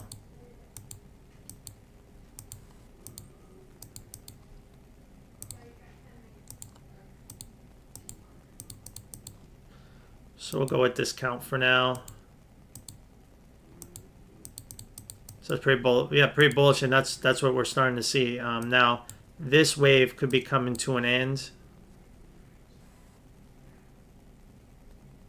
Put that there. So this wave could be coming to an end. and then there's just some divergence. So 1, 2, 3. So like 1, 2, 3, 4, 5. You took the high out, good. Now you pull back again, and then it should be go time. That's what you're hoping for. So we could be pulling back at any moment, maybe back to 154, and then hopefully it breaks out, and you make good money out of it. And we do like the ASX in general has a lot of benefits from the mineral mining type stocks, right? So, and those are the ones, copper, right? All that. That's the, what is it? Rio Tinto. All that is going to be great investments, I think, in the coming years. And that's what this is probably telling you. All right, KDA. Yeah, I was looking at that the other day. KDA was, I think fundamentally it's got a lot going for it. But what does the chart look like? What does the chart look like? That's the problem I have with it, I think. I don't particularly care for the chart. But fundamentally, I think it's got a lot of positive. I'm trying to find a good chart here. And I may have not pulled it up. But we can look at it real quick. I mean, that's the major low. We're still above it. Okay. Got some massive pump. No divergence. Always a little concerning, but let's just assume that's a 1. You have 1, 2, 3, a connector, and then you have some kind of impulse down. And you broke the low here from here with all these massive swings in between. So this could be a big connector that just broke, which means this low could break, which means this could be just 3 waves, which is what we see currently. So it is not it's not an ideal chart, right? And that's one of the reasons why I don't really, even though fundamentally it's got, I know, a lot going for it, but the chart kind of sucks. Not sure why, but it is what it is. Maybe the people that run it are selling too many coins. I don't know. So I look at it. I would probably label it something like, you know, if I had to, like some kind of A, B, C, right, and then this and it, or no, actually we probably should label it a WXY. That would make the most sense. Fortunately, we don't have any subdivisions in that wick, so we just have to make the assumption that it's a WXY because of what happened here. And then this is some kind of A, B, C. 3 waves. And then you should make one more wave down in 5.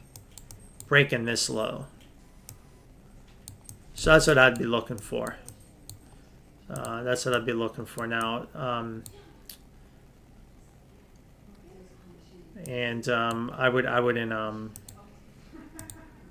Again, with all the crypto to trade, there's probably a lot more clearer charts than this. Perhaps we can pump in 2 still, get back up to $1.40. Who knows? And we could even still be in B. Right, I'm gonna just caveat that we could still even be in B, and that the crypto cycle could still take this B back up here even. So it's too many possibilities to trade, to recommend to trade it. It's just guessing. We don't have a clear setup. It's not an ideal chart. It's not an ideal chart. It can easily whipsaw back up, even back to 260 on B or even higher, and then fail in C later. Maybe that's what we need to expect with the crypto cycle, something like that, and down. All right, SILJ is, again, long-term should be okay. Short-term, bears are trying to pull it back a little bit. Again, I'm off of like a 1, 2, 1, 2, 1, 2, 1, 2. We have a 3, 4, 3, 4. We should be making the series of 4s and 5s.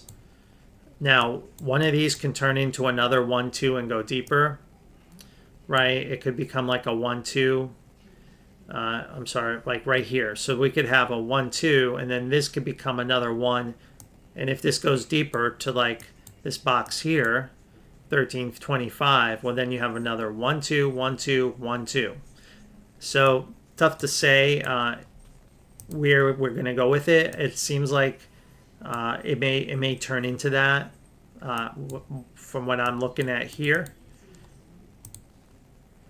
It looks like it's trying to end that cycle. So I think we need to label it that way. So I think we need to kind of just take a step back and label that as another 2 for now.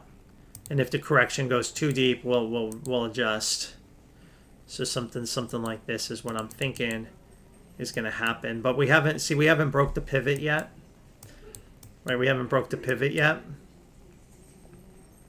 So that's why it's tough to label, right? So if we hold that, then I would label it 4. I would label that 4. So we'll find. I guess we'll know Monday. We'll know Monday what's going on with it.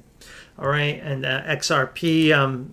Yeah, I think that was one we've really done well on our channel. We called the pump out of that bear market. I mean, and we've helped so many people on that coin. And now where are we? Again, what did I say the last update? Don't sell it. Don't get all cute with it. And now again, that's what I'm still trying to tell people, not to get all fancy. But it looks like the major cycle could be over here. Let's look. This is a major target. This is a huge test, by the way, for it, because it's a confluence of sell areas hidden at once. We've had this target for years on my channel.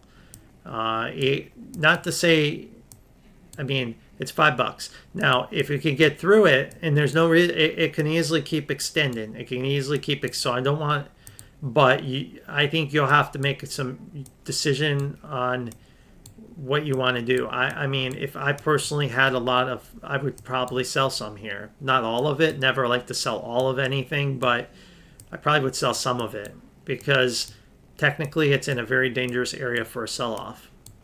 But it does look like it's pulling back in that 2 wave. Looks like you're ending that cycle. So I think you've got this 2 wave. I'm not sure how deep this dip's going to be. Actually, yeah, it may not even be in 2 yet. It may still be. You may still even call it 5. So we haven't even gone deep enough to say we're in a 2. So we're still in 5. If we take this peak out, we just extend in 5, or it could be another 1-2, 1-2. So it has a lot of possibilities. Let's say we drop and this becomes a 2. There's like a little dip buy possibility, right? At 316, 308. So just keep that in the back of your mind, and that would be 2.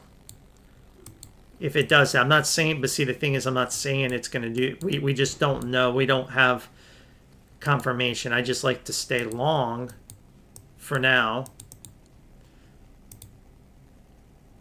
because this peak, these peaks have to get taken out. This has to, so this has to, let's look at the weekly. So yeah, in my opinion, it may go through this box. But we just don't know yet. But again, when we get there, we'll take a look at where the rest of the market is. But I think you definitely have to be alert in that area. And again, if you're new to my channel, everyone was asking me, or maybe you or everybody was, what do we do? We just bought XRP here in the box. Didn't worry about all the little labels and silly crap. We just bought it, and then here, same thing, buy it in here, and that was the right call. Now we're in the, should we sell it here or not? And that is going to be tricky, but we'll wait. We'll analyze the RSI and data and the rest of the market and make a decision, and then look, even take a step back, look at the whole thing again. But we are getting to this area, and we should get there. Now that we broke this high, we should get up to these levels or higher. All right. BBAI, BBAI, as long as it stays as an impulse, we just expect it to continue to push higher for now. Nothing's in a straight shot, but we were watching this as a three-wave move down. We put the 2 in. We called the end of the cycle. It was a little bit early, it truncated, but now clearly you're in the next cycle higher, and it should be, looks like it's pulling back in another 2 here. So we'll just kind of label it for now. Again, this is a very short time frame, notorious for being inaccurate, but I'll still label it this way. As long as you're above $6, I would expect a breakout soon. And we do have 5 up, which also means we have at least another wave higher, which should take out this high. And that does open up a bigger sequence higher, probably taking out this peak. And you can get the idea. Why is it so bullish? I don't know. I don't follow the company. I don't know what it does, but it's a very interesting chart to trade. It looks like it's just moving in massive 3 swing increments. The connector wave truncated a little bit here, and we should just kind of respect the chart and not try to understand why it's happening. Just know it's happening. And that's kind of what we did on our channel. Once we saw that it was bullish, we just kind of flipped. We're like, okay, we have to go with the trend, right? And that's what we saw here with the higher high, right? If we remember, guys, you asked me, we had the higher high. This was posted on my Twitter, by the way, right? My X, free for everybody. And that was pretty vertical action. And if you did buy it here and you listed, just hold. I wouldn't, because you do have 5 up and 3 back, and you're at the 4. There's no reason to think that you're going to come back below 595. I mean, at this point. So it can, of course, anything can happen, but then that sets up another box. That sets up another box. But we're not there yet. We're nowhere near there. If it were to do something like that, we'd be looking to buy it at 563, 497, and that would be definitely a buy. That it would be probably a nice setup. All right. Let's go to the next question. CRWL.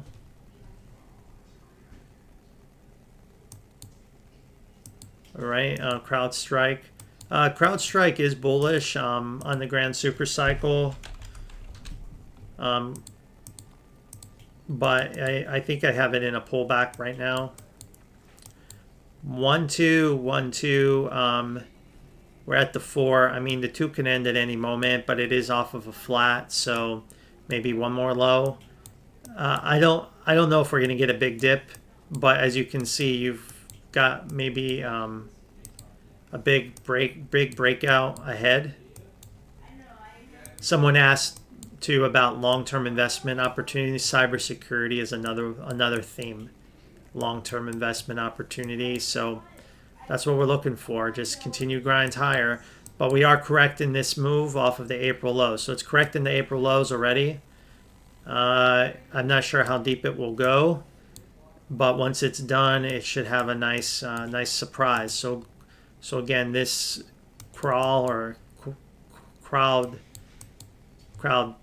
2 times F ETF, it even broke the high. So to me, again, you're something like this. You're coming off the low, or it's moving. What's just moving in 3 waves? Because it's really not. That's not a really good correction. So my guess is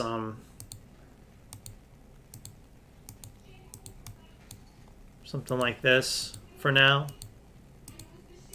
Whoops! I don't know why that did that. 1 2 3 4 1, something like that. Maybe it can go a little lower, like I just said, and then it comes out.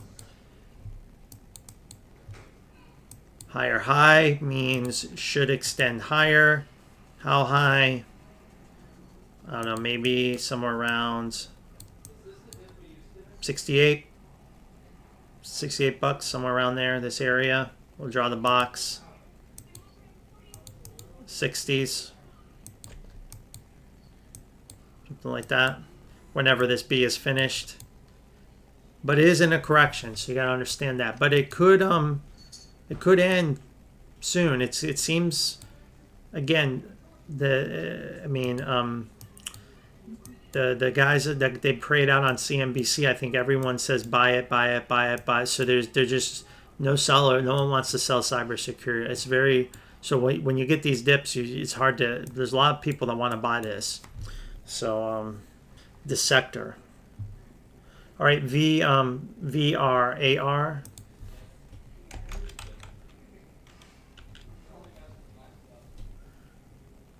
VRAR. All right, so we're looking for this swing higher, and we should be ready for that third wave. That's what it looks like to me on C. 1, 2, 3, 4, 5, or a 1, 2, but that's probably too big. But you have divergence, so it's 5. So yes, now we did take the high out, so we're gonna have to check the RSI just to make sure C didn't truncate. It'd be very unusual to truncate.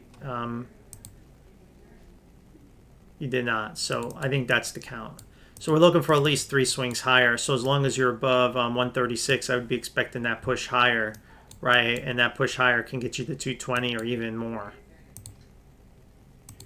And then it could turn into a 5-wave move, right? Once you get to 220, once you get to this area, you have 1, 2, 3. If you get 4, 5, well then that's a major low, and or it will make a bigger 3 swings. So, but that's what I would still look for, something like that. All right. Yeah, there you go.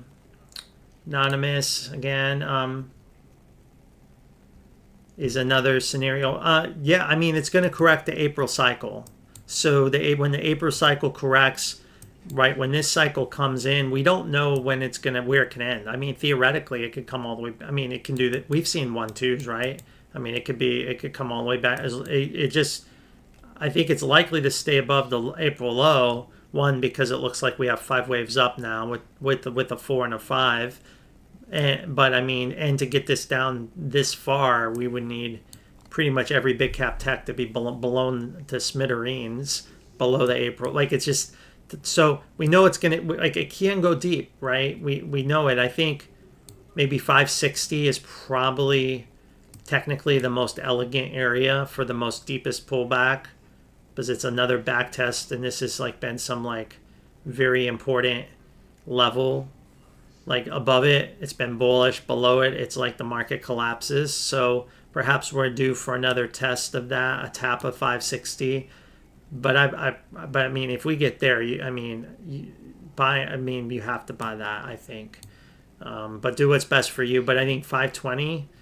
I mean, it can happen. It can be a deep one too. I just think I think it'll take some really nasty catalyst. And I just don't know, because there's a flood of money that want to buy this market, and they're gonna flood. It's gonna flood back in unless the news is so bad, so horrible, so that it'll be so obvious, almost like COVID, that when it emerged, no one will want to buy, right? So we don't know, but nothing like that I know of is on the horizon, unless one of the big tech companies that reports just totally blows earnings so bad, and the market is just mispriced recession risk, and they just totally like got it wrong. That might do it, but outside of that, I mean, it's gonna take a major unknown black swan. I think not tariff. I don't even think tariffs will do it anymore, whether Trump goes through with his August threats or not. All right, EONR, let's take a look at that one. All right, this looks like one we've done before here. Let's take a look at what's going on here. So we're still correcting in this too. It should be ending at any moment, looking at the wave, any moment. So let's take a, yeah, so we made like some kind of flat here. And that might be the 4, and this is the 5. But let's look at this again. Yeah, I think See, what I don't like is it went back. Like, it would have been nice to have the low here with that reaction, but it failed. So that bothers me. And I don't, maybe if it's bearish off of that low, it would be very unusual to have that as a massive connector. So I think nothing, nothing's guaranteed. I don't like that it broke down here. But you see, yeah, that was not a good. So that's a 4. Yeah, so we'll just call that a 4. All right. So it wasn't a strong reaction on the RSI. So we're just gonna call that a 4. And if that's the case, it should end at any moment. Any moment. All right. And that'll be it. So, but it was definitely probably a painful correction that that you had to endure. But that's how I would look at this. And again, as long as you're above 33, and then I hope I guess we'll know very soon. I think we'll know very soon. What sector is it in, or what does it trade in? Natural gas and energy. Yeah, see, energy is getting beat down right now, but energy is ready to finish its thing. Some, like XLE, has a little more downside, right, and some of the others do. Indo and these other, but I think energy should be coming out soon. I'm hoping. So that's what's happening here. It's getting beat down. That's what's going. Okay. All right. Hive stock pump price target. Yeah, I'll take a look at Hive. Hive is another one. Let's see how that's been going for us. We got the buy here. 1, 2, 3, 4, 5. Let's probably put the 1 there. We're in 2 now. Looks like 5 down. So watch the double correction on that. Just keep an eye on that. But that would be another long opportunity. Let's just, if it were to double correct down. And again, I'm looking at 5. It seems like 5, but it's such a small stock. And that would be back to 197. So you always have to watch these these corrections, right? They especially at the bottom, because they tend to be violent and they retrade. So this is the worst case scenario. And again, what I always like to do is kind of like, where does the trend line go, right? Kind of the trend line, take it, for the year, if it were to follow this trend, right, out, it gets you up to the 460 area. But let's take a bigger picture view here. So you did break this low. It looks like it's in 3 and 3.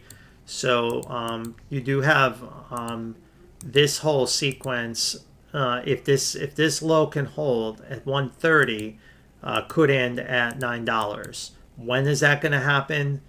We don't. Unfortunately, the problem with Elliott wave theory is it doesn't tell you when. Look how rapid the gains came here, right? June 13th, July, for 1 month, it went from $3 to $6, doubled. So you probably need at least 30 days to double the price. So my guess is if you're trying to get to 8, you need to get to 4 first. You get to 4 difficult through October, and then November, December. So yeah, maybe by the end of the year it could happen. But I would never put my money on that. I would just buy it and hold and not worry about time. But I guess I could see a path, a scenario to making it get to that target by the end of the year. So let's just take it one step at a time, though. So here's our first step. I think the first step is to get to $4 and not get obliterated. So let's just take it one step at a time. Okay, Winston, thanks again for the super chat, man. I appreciate it, guys. All these super chats. Barrick, mining. Yeah, I thought I had that chart done. Barrick mining, higher high. Again, miners, very bullish. Again, for now, we're calling it the very bullish 1-2-1-2 setup. For now, we could change this count maybe to be like a 1, 2, 3, 4, 1, 2, 3, 4, 5, right?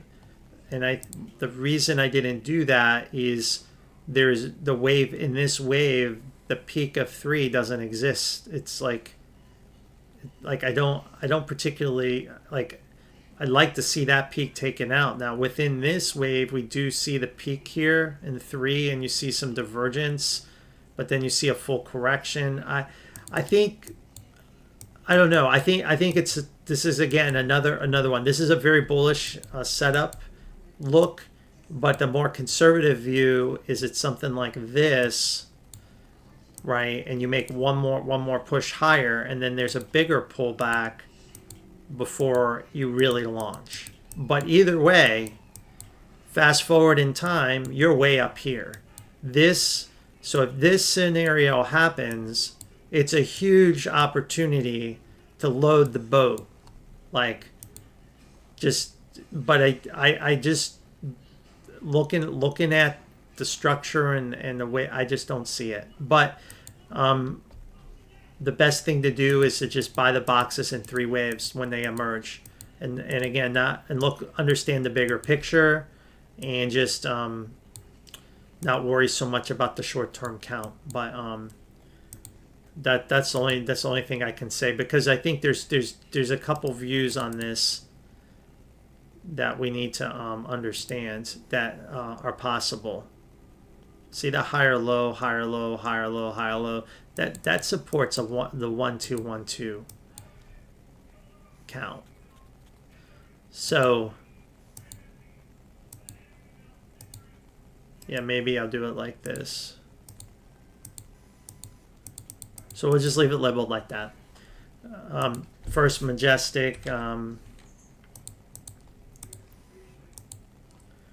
Again, a massive 1-2, 1-2, 1-2. We have a 1-2, 1-2. Now here I'm gonna have a 3-4, 3-4, 5. I think we could be starting to correct this whole cycle, and we're in this too. And if this is the case, it'd be the last chance to buy it. Where is that going to end? I don't have a clear connector wave. Maybe that's it right there, right there.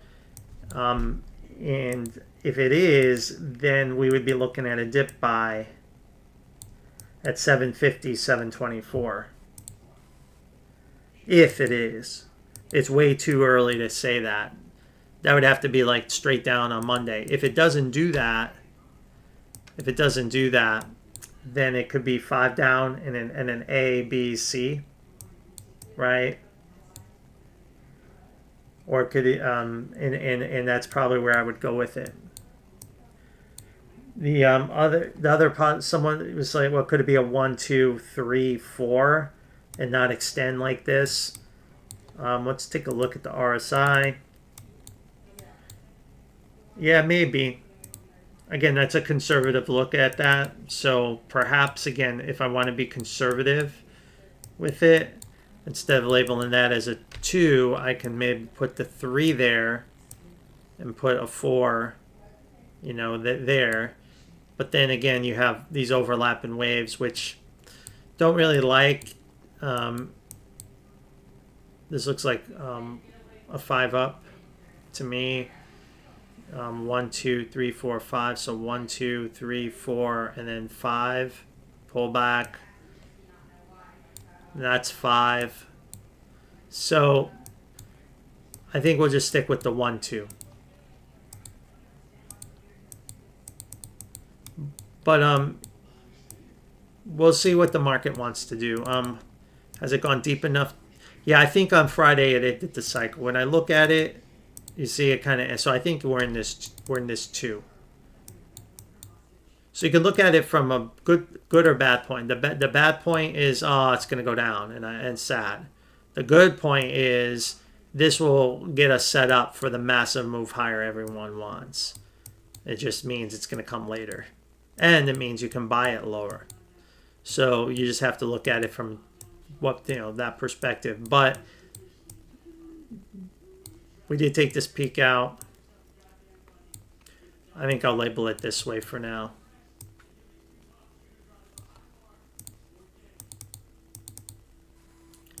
It's a tricky structure, but I would prefer not to sell it.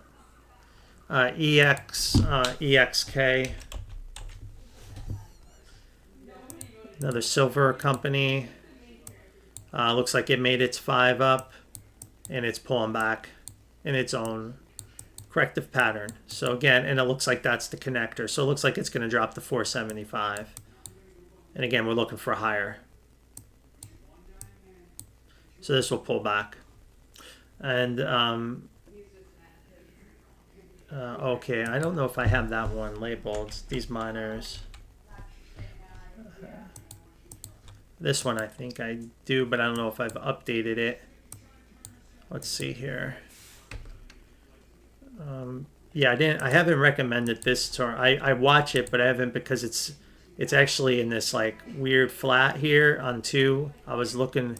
I don't think it's going to 360, but I would be worried because it looks like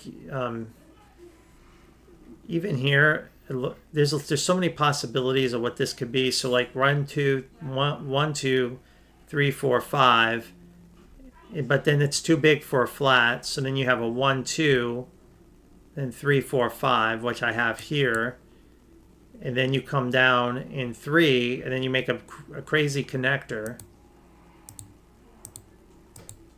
Right, and then you should come back down again.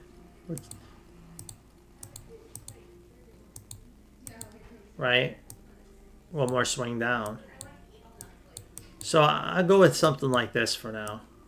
That's why I don't particularly like to trade it. But eventually, we come out. So again, look at this as a golden opportunity to buy it, right?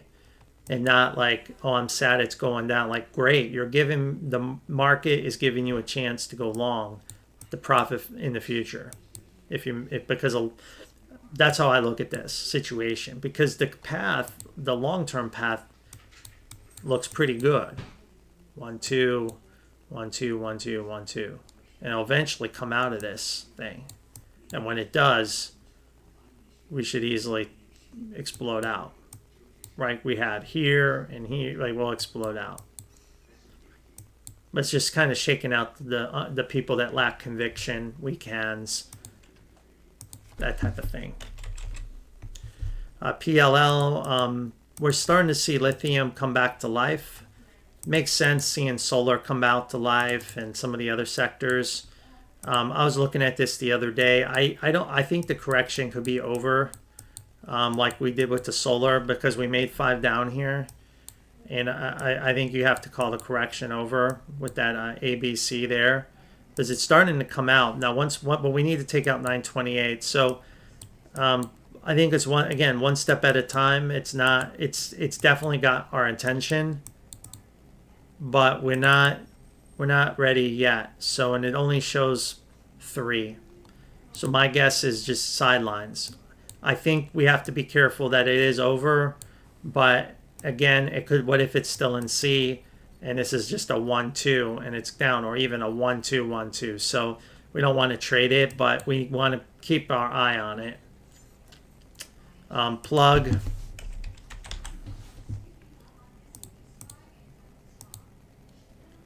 Again, we're pushing higher like we thought. Looks like 3, and then we had the 3 of 5, 5 of 5 right there. So it's probably ending at any moment. Let's go to the 45-minute. So 3.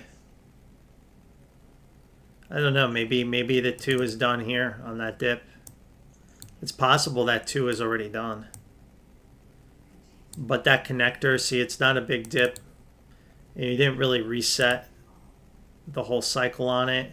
So I think it's safe. I don't think it's deep enough yet. I think you just kind of call it still in a 5. And we label it something like this. 1 2 3 4 1 2 3 4 5. And something like that, and then it comes out. It's clearly going to make another swing higher at some point. Like that could be a major low. something like that. If we get 3 waves, we can buy it. Tilray's also been correcting off that initial bottom that I think I showed everyone on a live stream a while ago. I created that channel. We finally came out vertical. Now we're in this 2. Tough part is, could be a triangle, which means we could have another drop. I'll give a box in case that happens, and it may very well, because the wave 4 is so low. So we could see this box tagged in a double correction. And it seems likely to do that looking at the pattern, but I can't guarantee it. It looks like almost like 5 down here. So again, just kind of looking at it. A, B, C, D, E, you know, something like that. Or B is already in, and then it makes the move down. So I think we'll go, like I said, I think we'll just kind of keep our options open, but I wouldn't be surprised to see it double correct. But it should make another swing higher. Actually, here you see there's no divergence. So, I mean, there's still a chance. I mean, it still could be 2 here. And so I don't want to get people like selling. Like, I don't recommend selling it, you know, if you bought it down here. So, and that could be 1, 2, 3, 4, 5. So, I mean, it very well, the RSI does support a more bullish count. Even I like this even better than the triangle or the bearish count, honestly. So let's just kind of label it like that for now. But if it were to drop, this is the box to buy it. There's your 4 right in this area. If it were to do that, if not, I would just hold long and see if we can get a breakout next week. UNH, I want to see one more low at least. One more low, and that's what I think we're starting to see. I'm worried, you know, did this wave 4 truncate, because it's kind of short, but it did risk divergence. So I think as long as you're below 328, you're probably entering this 5th wave. The target for the 5th wave would be 227, 196. There's no guarantee. It could always accelerate and become another 3rd. As we know, buying a 5th wave or selling a 5th wave, the market can extend. So this can easily be a 1-2, 1-2. So it's a very dangerous, high risk, high reward stock to even buy this kind of setup. If you're so daring to do that, you are at the wave 4, the historic wave 4. Look at that. That's the blow off top, right? I mean, not blow, but that's the 5. Such an extended 5. But look at all that support. And look, that's where it's coming back to. So it's a perfect technical setup. So if you have to buy it, because I know so many traders are fixated on this online, and this is the area right here. This would be the area to be tempting. This is the tempting area, but you could be buying another wave 3. So it'd be a huge kind of gamble, because if this support breaks, I mean, you're probably going to 93, 43. They're going low, way lower, which would mean this would be a 1-2, 1-2. And you'd be buying a 3, you know, so that's the danger of it. But, you know, like I say, do what's best for you. But if I had to buy it, this is the only play. I would not buy it here. I would be waiting for this area. And if I miss it, I miss it. It's just the way it goes. I think the Elliott wave theory works, Bama. Good for either stocks and indices. I think, honestly, the only instruments that it tends to do poorly on may be instruments that move bullish in a corrective, in a 3-swing move. So they're, you know, so like there's certain instruments that don't move up in 5 waves. They only move up in 3 waves. It kind of breaks down, and we've, you know, used the theory in a kind of perverted way to make it make sense, but it is what it is. Also, for some reason, it doesn't work well with natural gas. I don't know why. So maybe certain commodities, but it is what it is, and that's why I don't really ever talk about natural gas. And then TLT, like I said, I always go back to my TLT chart, guys, and it seems like to be a magnet. I mean, I've had this chart for like at least a couple years, and here it is. It can't be any clearer. Buy TLT here. It looks like that's where we're going, because I believe something will come in and save the day. I don't know what, but something or someone or some system, and then you'll get this. You'll get this before you get that. Because let's just face it, if we don't get a flat here, then we're already in this. And then to me, how can the market go any higher if rates are about to go double digits in a 3 of 3? Like, there's just not possible. So this has to be like it's the most likely path. So I'd rather buy the TLT there. So the TLT when the bonds are in there. So the TLT for me is I think I have that level marked, and then we get interested in the TLT again, if I can find it.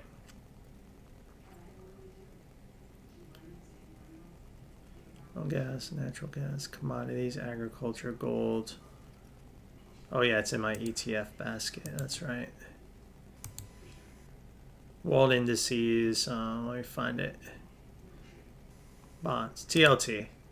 All right. So TLT.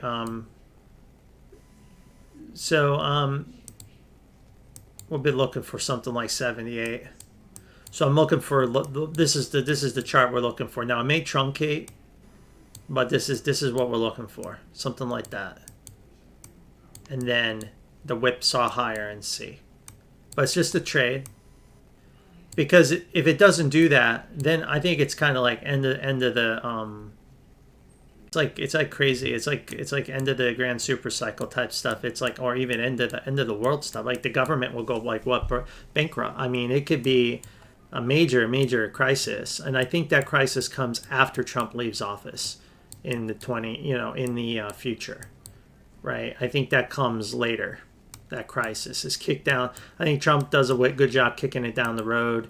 Perhaps he gets a guy in that can do some quantitative easing, Operation Twist. Who knows? God knows what they'll come up with. The lower rates, it will work. Everyone will be happy, and then he says goodbye, and then the next guy or gal gets handed the big old mess. That's what I think is going to happen. That's been my prediction. Now, if the bond market, if the TLT were to do that, and again, this is always what I've had on here. I've had this on here for years. It's like buy TLT here, and then I put here market and growth pump, market peaks, bonds and stocks pump below off top. I think it makes sense. So as we push up here, I'm willing to bet as we go up, the SPY tops and pulls down into. This is my hunch. Then they do something, whatever that something is, and we start to go up. And then soon enough, you get the 3 and the 4 and the 5, and then everything melt up. And then it kind of starts to unravel slowly, and then eventually it crashes later, right? Because I don't think it'll be straight on. I think it'll be like a 1, 2, 3, 4, 5, right? And then it will come back up, and then it'll come back down, right? And this will just go on like for your first 3, So like it'll do something like some kind of top-in process as Trump finishes office, and then the next president's handed the bag, and then I believe that's when it all falls. That's when the real crash happens during that administration. Okay, that's just my thinking. So again, I'm totally speculating, but it's just what I'm thinking. So for now, though, I like TLT lower. All right, open. Let's look at open.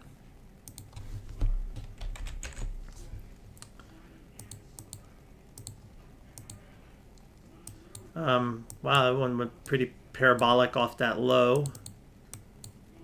Definitely seeing wave 5 action, just maybe an extended fifth, which is always pretty dangerous.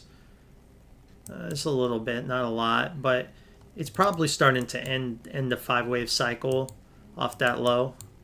Clearly, some kind of correction ended there. We'll look at the bigger picture in a minute. right? You're in some kind of 5. 5 could have ended here. It could be in a flat, right? It could be a flat. So 5 could be over. It could be ready to crash back down at any moment. Obviously, it could. This cycle is going to end, but it should find support for another swing higher. Yeah, it should find support for another swing higher. Something like that. Now, big picture. Let's look at the big picture. Is this one of these just been in bear market for its whole time? Yeah. It's been in bear market its whole existence. It looks like it's just finishing the 5-way move down from the low. Right. And it's correcting the whole cycle. So it's still got another swing higher. Now, what you're hoping for, it's some kind of flat. If not, it's going to correct and then it's going to go down again. So, I mean, if I look at this, it doesn't look like a flat to me. But, I mean, maybe it is, maybe it isn't. It looks, or maybe it is a flat off of that peak. Maybe I can do it. I can talk myself into that. Off of that peak. So if it's a flat, then the major correction's over here. And that would be the way you would expect it to end. So they must have done something to save their company recently. I don't know what happened, but we can look. I'm kind of curious. See what it says. Oh, it got announced by a hedge fund.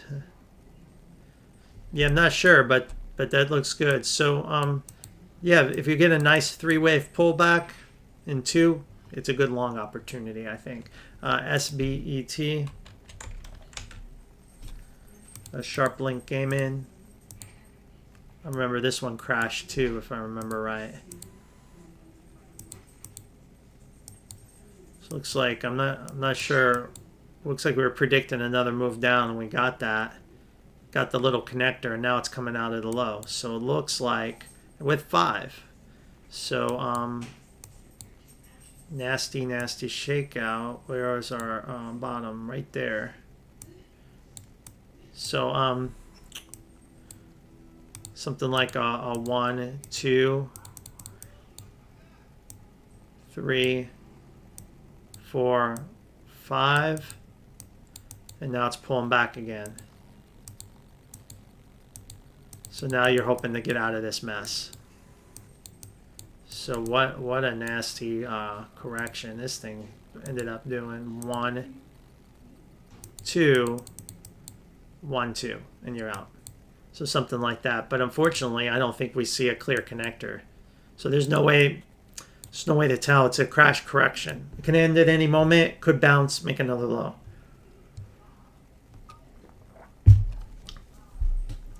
Hey Sage, how to val your one of your memberships?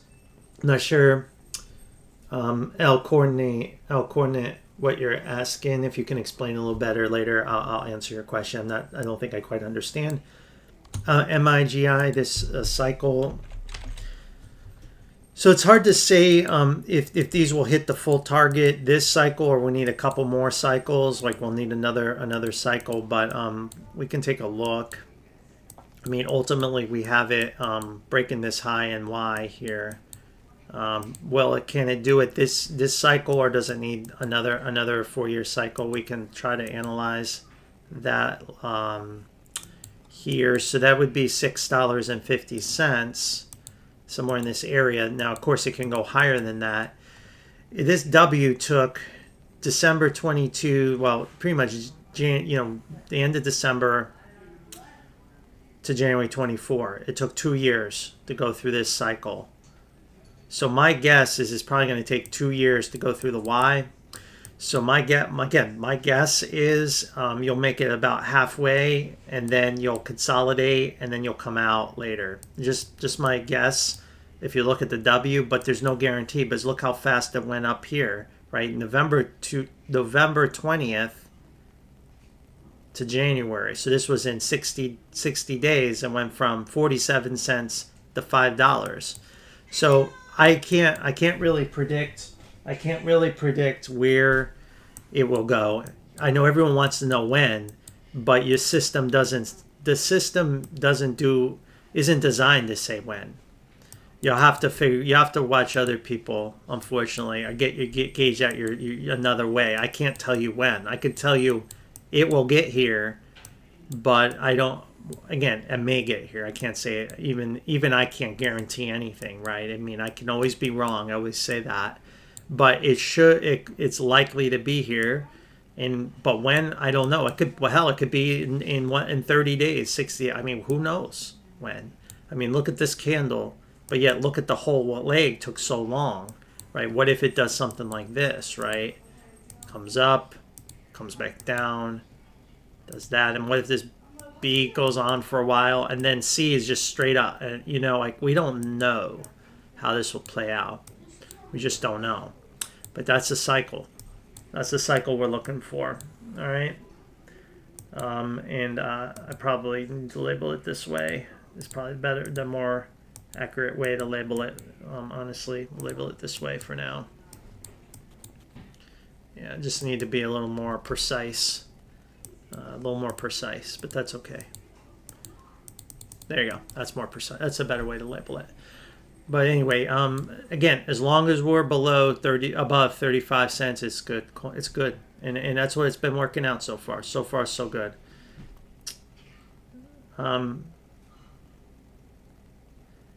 I think in uranium we're just starting the wave 3 of 3 of the grand super cycle, just starting it, not in the middle, like the first or second inning of it.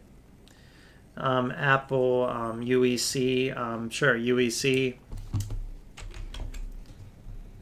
UEC was a great elite member trade idea. Essentially went vertical from our box, and we're in a 1-2. This wave's probably over. Or should be soon over, but again, probably again, just depending on how you want to label these shorter cycles. But you can see, we can look and see probably the full cycle's over with just a little, like a little wave 5 right there, a little wick. So we're probably in some kind of 2 wave right now, and we'll come out. And of course, when we come out, will be the big move everyone's been dreaming about, because this is a massive consolidation. It goes back to 2006, 2007 that will break out. So very bullish, but it hasn't been an easy run. We've already made a higher high here, and we want to see 896 taken out. Once we do, then I think the path higher is very clear. But right now we're kind of jammed up in this correction off this peak. Probably a connector, although there's no guarantee it could double correct, but it could double correct back down to like 770, 759. Just kind of leave it like that. It's possible it can do that. Doesn't have to. Okay. A couple more here. FSENX.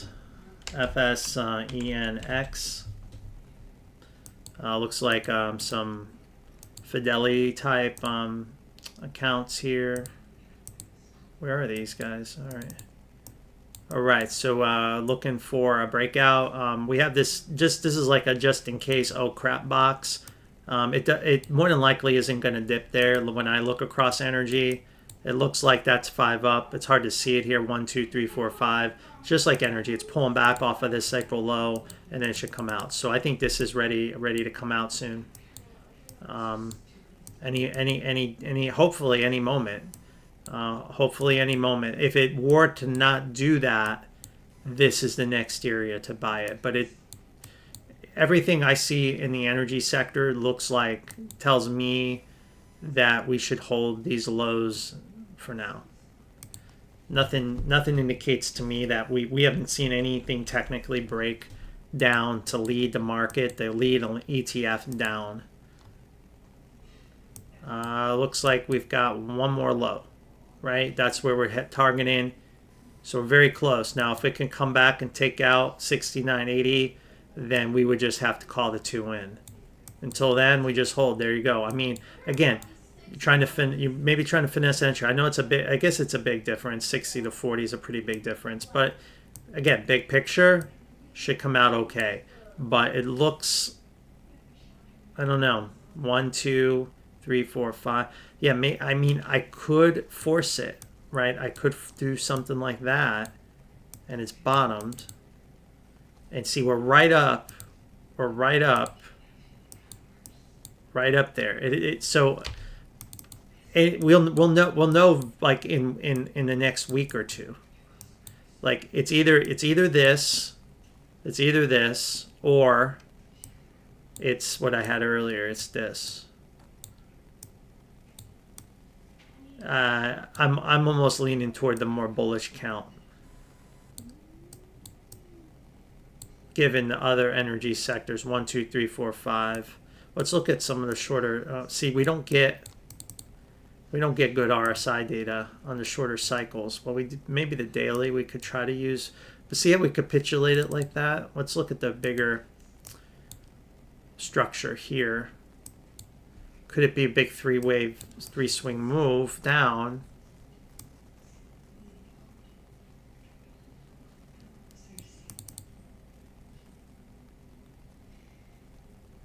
Yeah, I'm just kind of trying to study this. I mean, we did take that peak out. Maybe I need to call an extension here. Maybe that's the issue. I need to call an extension. I think I need to call an extension, and I think that will sync the chart back up the proper way. So it's a very small like difference, but I think that's important, because I think that would make the chart make a little more sense. 1, 2.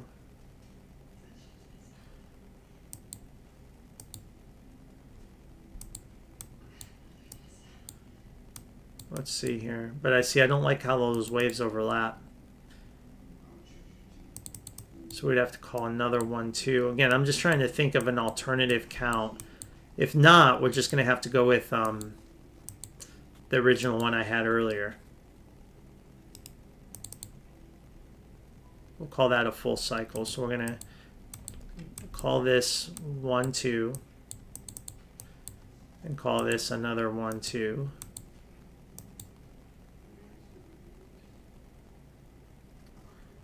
Yeah, and then you can overlap those waves here off of this low. Did it hold? See, it broke that low. So we got to go back to the first chart we had. We're going to have to just go back and we'll stick with that chart. And I think my guess is that maybe we just don't have enough data. Like we need a shorter time frame, which we just don't get. But my guess this is probably the count. And I bet if we had a 4-hour chart, we would see divergence in this leg, but we don't. But without it, we don't know. So we're kind of flying blind. So I think you'll have to decide what you want to do. But it could, again, I can't rule out the possibility it breaks that low, this wick again. It seems unlikely given what I'm seeing in the sector overall. But you'll have to decide how you want to trade it. But obviously, I think you come out of it in the future. KOPN.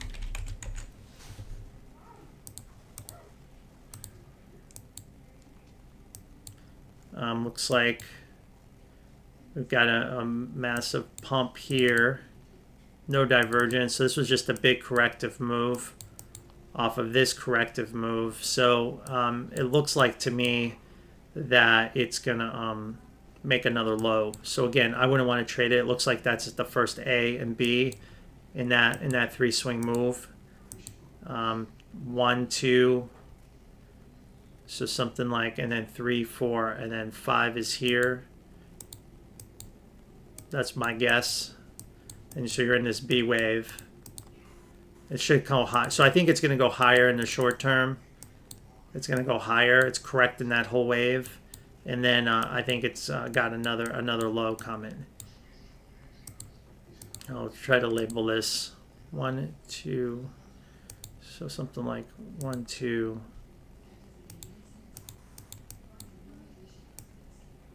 Something like that. Something like that. So this will probably come back up to here somewhere. And then drop again. Just like we had here.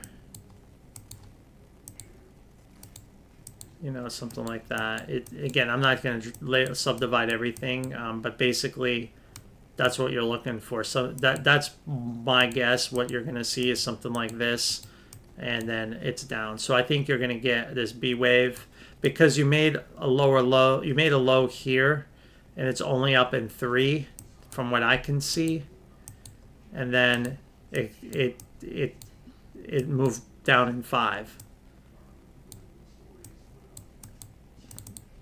And in fact, it moved up in 3. So it's moving in 3s, right? So this is what I'm talking about, waves that move in 3s. And this is an example of an Elliott wave that doesn't kind of fit the Elliott wave theory, so we kind of make it fit using like a 3-wave move. So if this can even still exist after this, then it could make a Y. Technically, it could make the Y and have a similar situation as that. So something like that is what I would think. But again, in this pullback, it may just go out of existence. We just don't know. But that's what I'd be looking for on that one.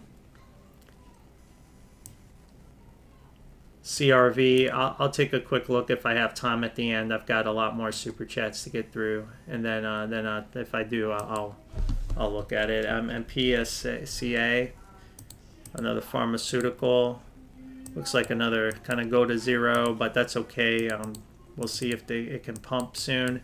So off this low, see like 5 and a correction, and then a 3 and a 4 and a 5. Looks like a 5 swing move off the low. No divergence, but let's go to a shorter time frame. Still no. So it's a corrective move off the low. It's a little misleading. It looks like it's a big 3-way move here, so we can label it like this. Something like that, right? So this pump probably corrected that whole move, and now it made a lower low, and it's more than likely in the next leg lower, like you had here, and it's just going to take time to play out a little bit.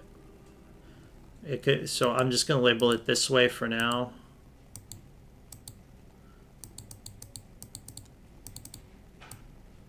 Let's take a look at the 45. Yes, that's what I suspected. So this is 3. So it could do something like this. No, once you get that, then you know for sure it's heading lower. Then it could do that, and it could do another big pump and then come down like that. Is possible.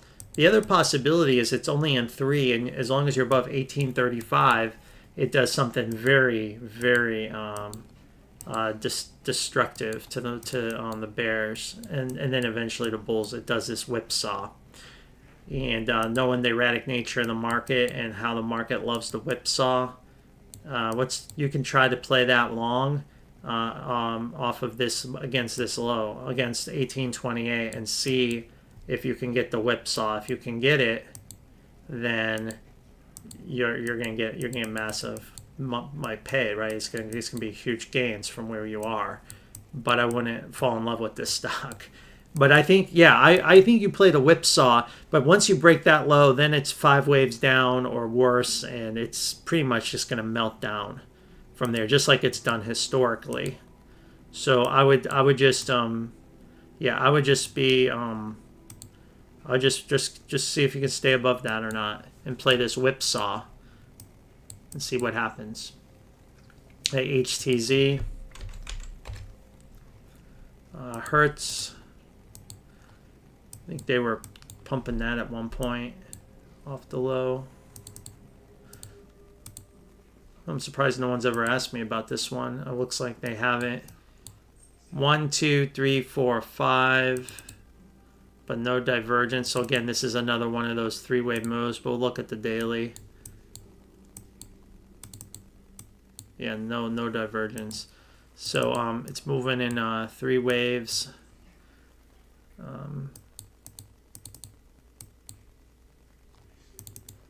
So something like this.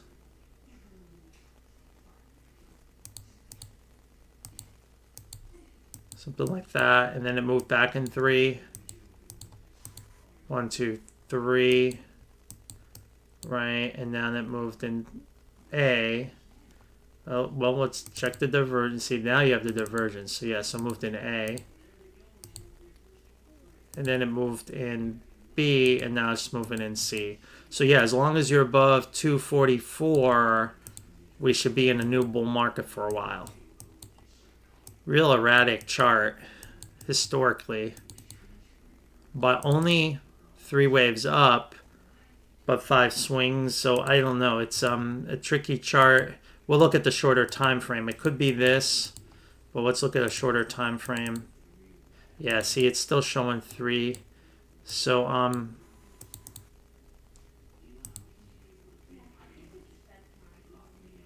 yeah, it's showing 3. So very dangerous chart until you take this peak out, 952. It can very well be just a small corrective move here, and then it can go lower, and it can go lower. So I don't know. It's in the middle area, and market hasn't made a decision yet. But break above 952, I believe it creates a new bull market for the stock. And B is set, but without it, it could even break this level and still be an X. This could become 3. It could become a nightmare. So yeah, I wouldn't trade it right here. It's not clear, but I would say that for now, we need to see this level taken out. If it can't get taken out, then it's a risk of another meltdown. It does look like 5 off that low. That's good with divergence. So probably leaning bullish, but let's just leave it labeled like this for now. All right, Timothy, we got a bunch here. DFG.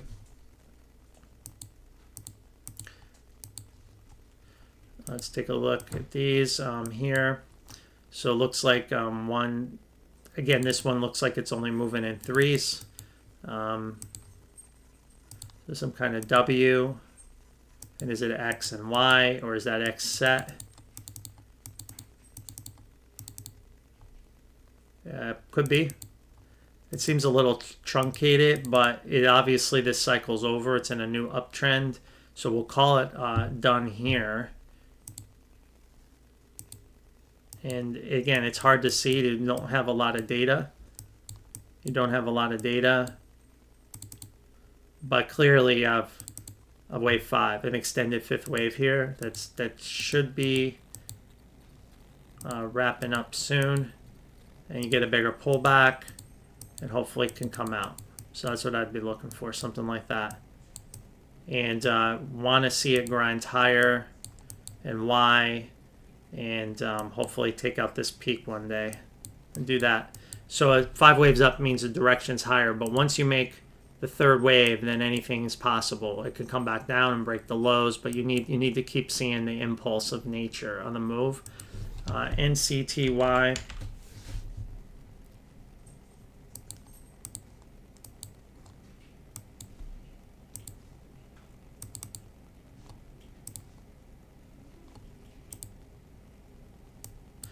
So we'll call it a bullish off the low.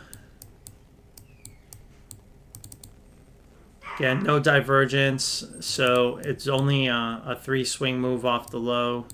And that's always dangerous because it could be corrective, and it looks impulsive on the way down, but only 3. So it could be stuck in this kind of count here, something like that, or it can continue lower. So I would say as long as you stay above 717, you could see Y higher. If you break below that, the peak is in, and you're going to be in a wave 5, and then it or we'll just continue to grind lower. So I would my guess is obviously you're correct in this whole big move down. So it seems like it should at least make one more swing higher, because you're correct in the whole thing. So my guess is you make one more swing higher. So I think this will stay long, and you have like 1, 2, 3, a connector, 1, 2, 3. So this would be the right look here. So something like that, and this was like an A, B, C. So I would go with that for now, but it's tough. Not a lot of data to make a good trading decision on. BTBT, haven't been asked about this in a while. Where are we at with this one? Looks like we had a box here and reacted higher. Coming off of a major correction in B. C is done. And so, yeah, we looks like we have like a 1, 2. Is it a 3, 4, 5? That's how I label it. So it looks like we have a 5 that's probably ready to finish. So that may create another opportunity to buy it later, and then it should continue higher. Let's look at the bigger picture. Yeah, should continue higher. So I think you're pulling back in 2. Again, the 2s can be shallow. Again, that box was for the 4. So that when the 2 could be shallow, it could be aggressive, but it's likely, because of the higher high sequence, was likely to continue at least for another 5 up, and then anything's possible. It could come all the way back down. It could keep going. So just keep that in mind. But it looks like it's pulling back in this 2 here, but it hasn't ended the cycle just yet. It's about to. So if Monday we're bullish, then we just push 5 higher. If we're bearish, then the 2s end it, and we need to just let that play out and see the data. Airbnb,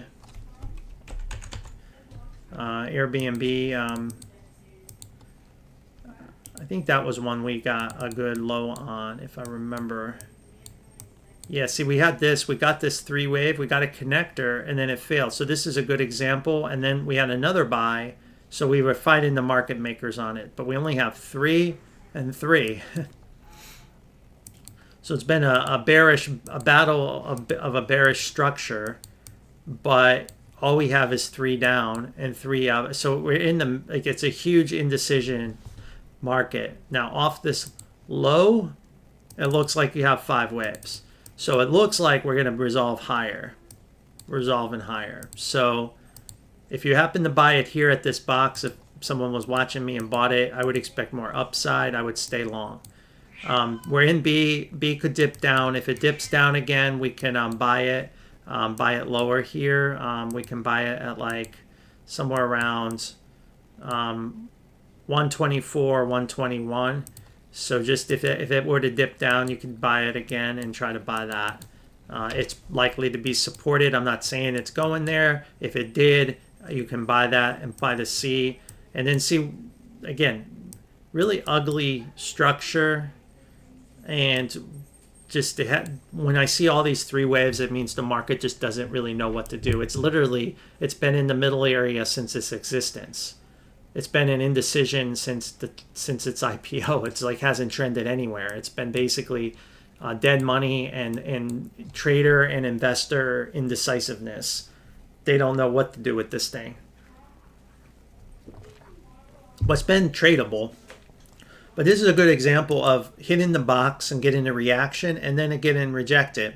So anytime you get a reaction out of the box, you always take profit because you just never know. And you don't want a full round trip. And then of course you can buy it again later. And you just do the same thing again. And so it's just not trending. Unfortunately, it's just not trending. And we did not take this peak out. So we just don't know.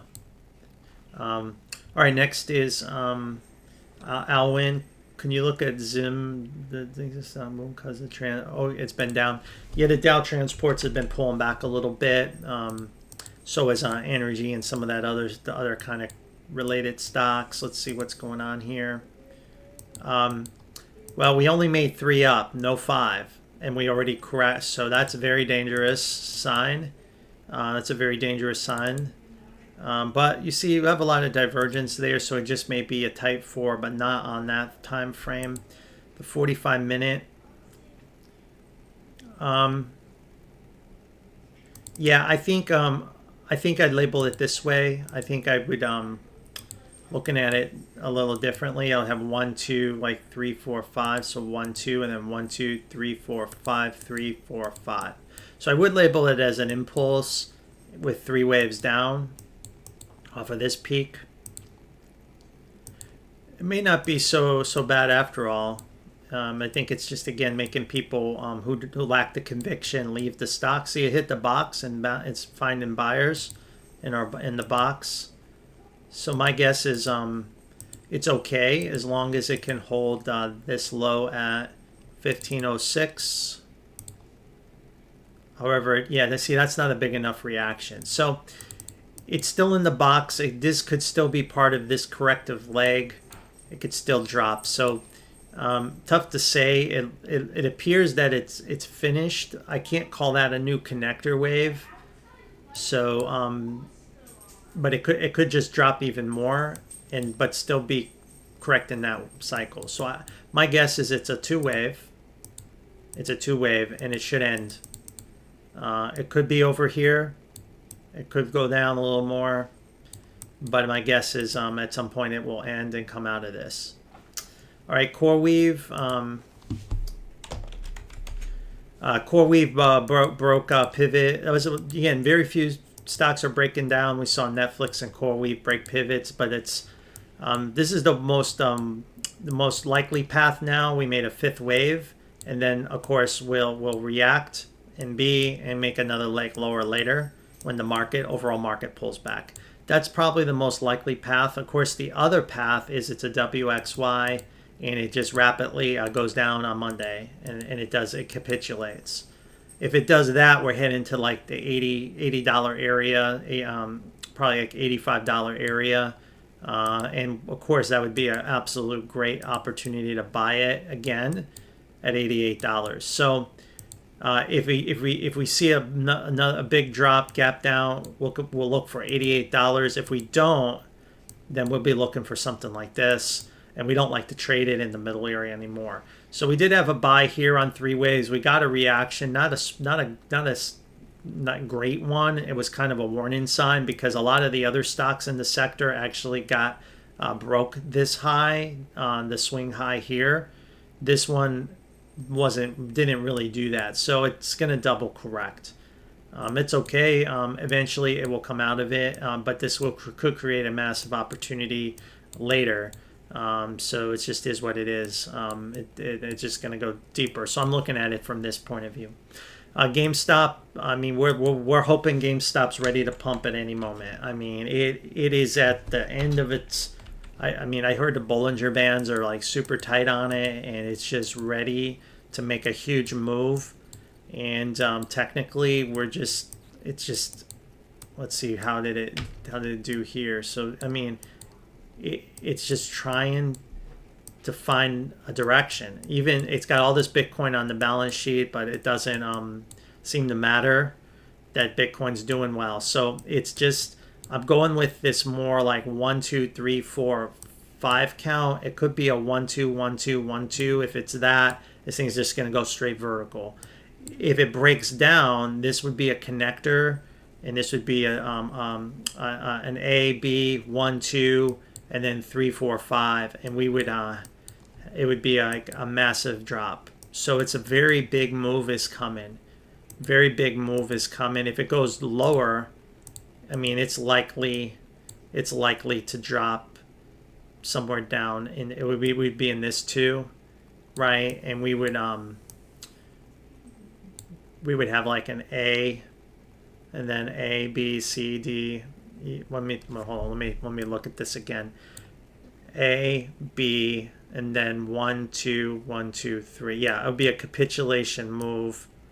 We would break this low, 16, but we should respect the $10 low. So it'd be a very big washout, but it'd be a capitulation like move. So I'm not predicting that.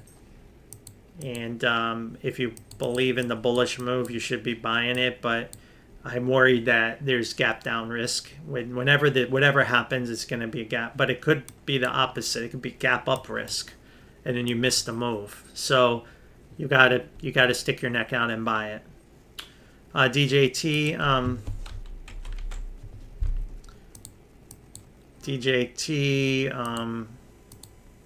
We haven't looked at that in a long time. It had a broken structure, so we kind of stayed away from it. for now. We're looking for Y because we have an ABC. So we need another. We're almost there. We need one more swing down. So haven't really looked at this in a while, right? 1, 2, 3, 4, 5. So looking for something like that. So I'm looking for one more swing lower, right? Something like that, and then we can buy it again. But it's hard to get a target because it's just such an ugly like look. I guess we have a 1 here, so we need to stay above 1179. So I believe it's got another swing lower, and we need to stay above 1179. If it could start to reverse, then we would have to force a bullish count, and we would call the low. So but I'm not prepared to do that with this setup. So it looks like I made it through all the coins. Everyone's a super chat, a lot of super chats. So I haven't done live stream in a while, but I appreciate it, guys. I haven't looked at that Tommy Lee's granny shot thing. I may need to research that more. I don't know Foxy Coin. I have to look at that one. And just kind of looking at other comments that maybe I missed. I don't know SOI. I don't have SOFX charted. CRV. Let me see if I have CRV on my list. Look at all the crypto I've looked at for you guys over since 2022. Tons. And this is why before I picked through all these the best looking charts, and that's how we came up with like I have no idea what HBAR is, but we picked it out. It had like a really good chart, and it's definitely has outperformed my expectations so far. Let me see CRV. I don't know. I don't know if I have that one. I guess we do up here. Yeah, I mean it's been a long time since. It's definitely not updated. I guess it's kind of in a mess in the middle area. Ultimately, we're showing 5 waves up. Yeah, maybe. I guess if you could take out 134, it should be, the correction should be in, and we would just have to force the bottom. But I'd be worried with this way this bottomed here. Could it be an AB and a 1, 2, 3, 4, 5, and then it comes back down again? So it's not an ideal structure, which is why I don't talk about it, right? There's hundreds of cryptos. I only look at the charts and talk about the ones with my members and the ones that are like super perfect, that don't have like, that doesn't look right, or that seems not to make sense, or that gives me a, that's another, there's a bearish turn. Like I only pick the clean charts, and that's why we picked like XLM, HBAR, Link, and they all are doing okay, and they're doing okay. And we're not going to get them all, right? We're not going to ever get them all, and because I don't know them all, but we try to pick out the better ones. And so far, so good. All right, guys, that's all I've got. I've been on a while, so I appreciate all the super chats. If somehow I missed somebody's, you can DM me on X, and I'll come back to it. But thanks again, guys, and have a good night. And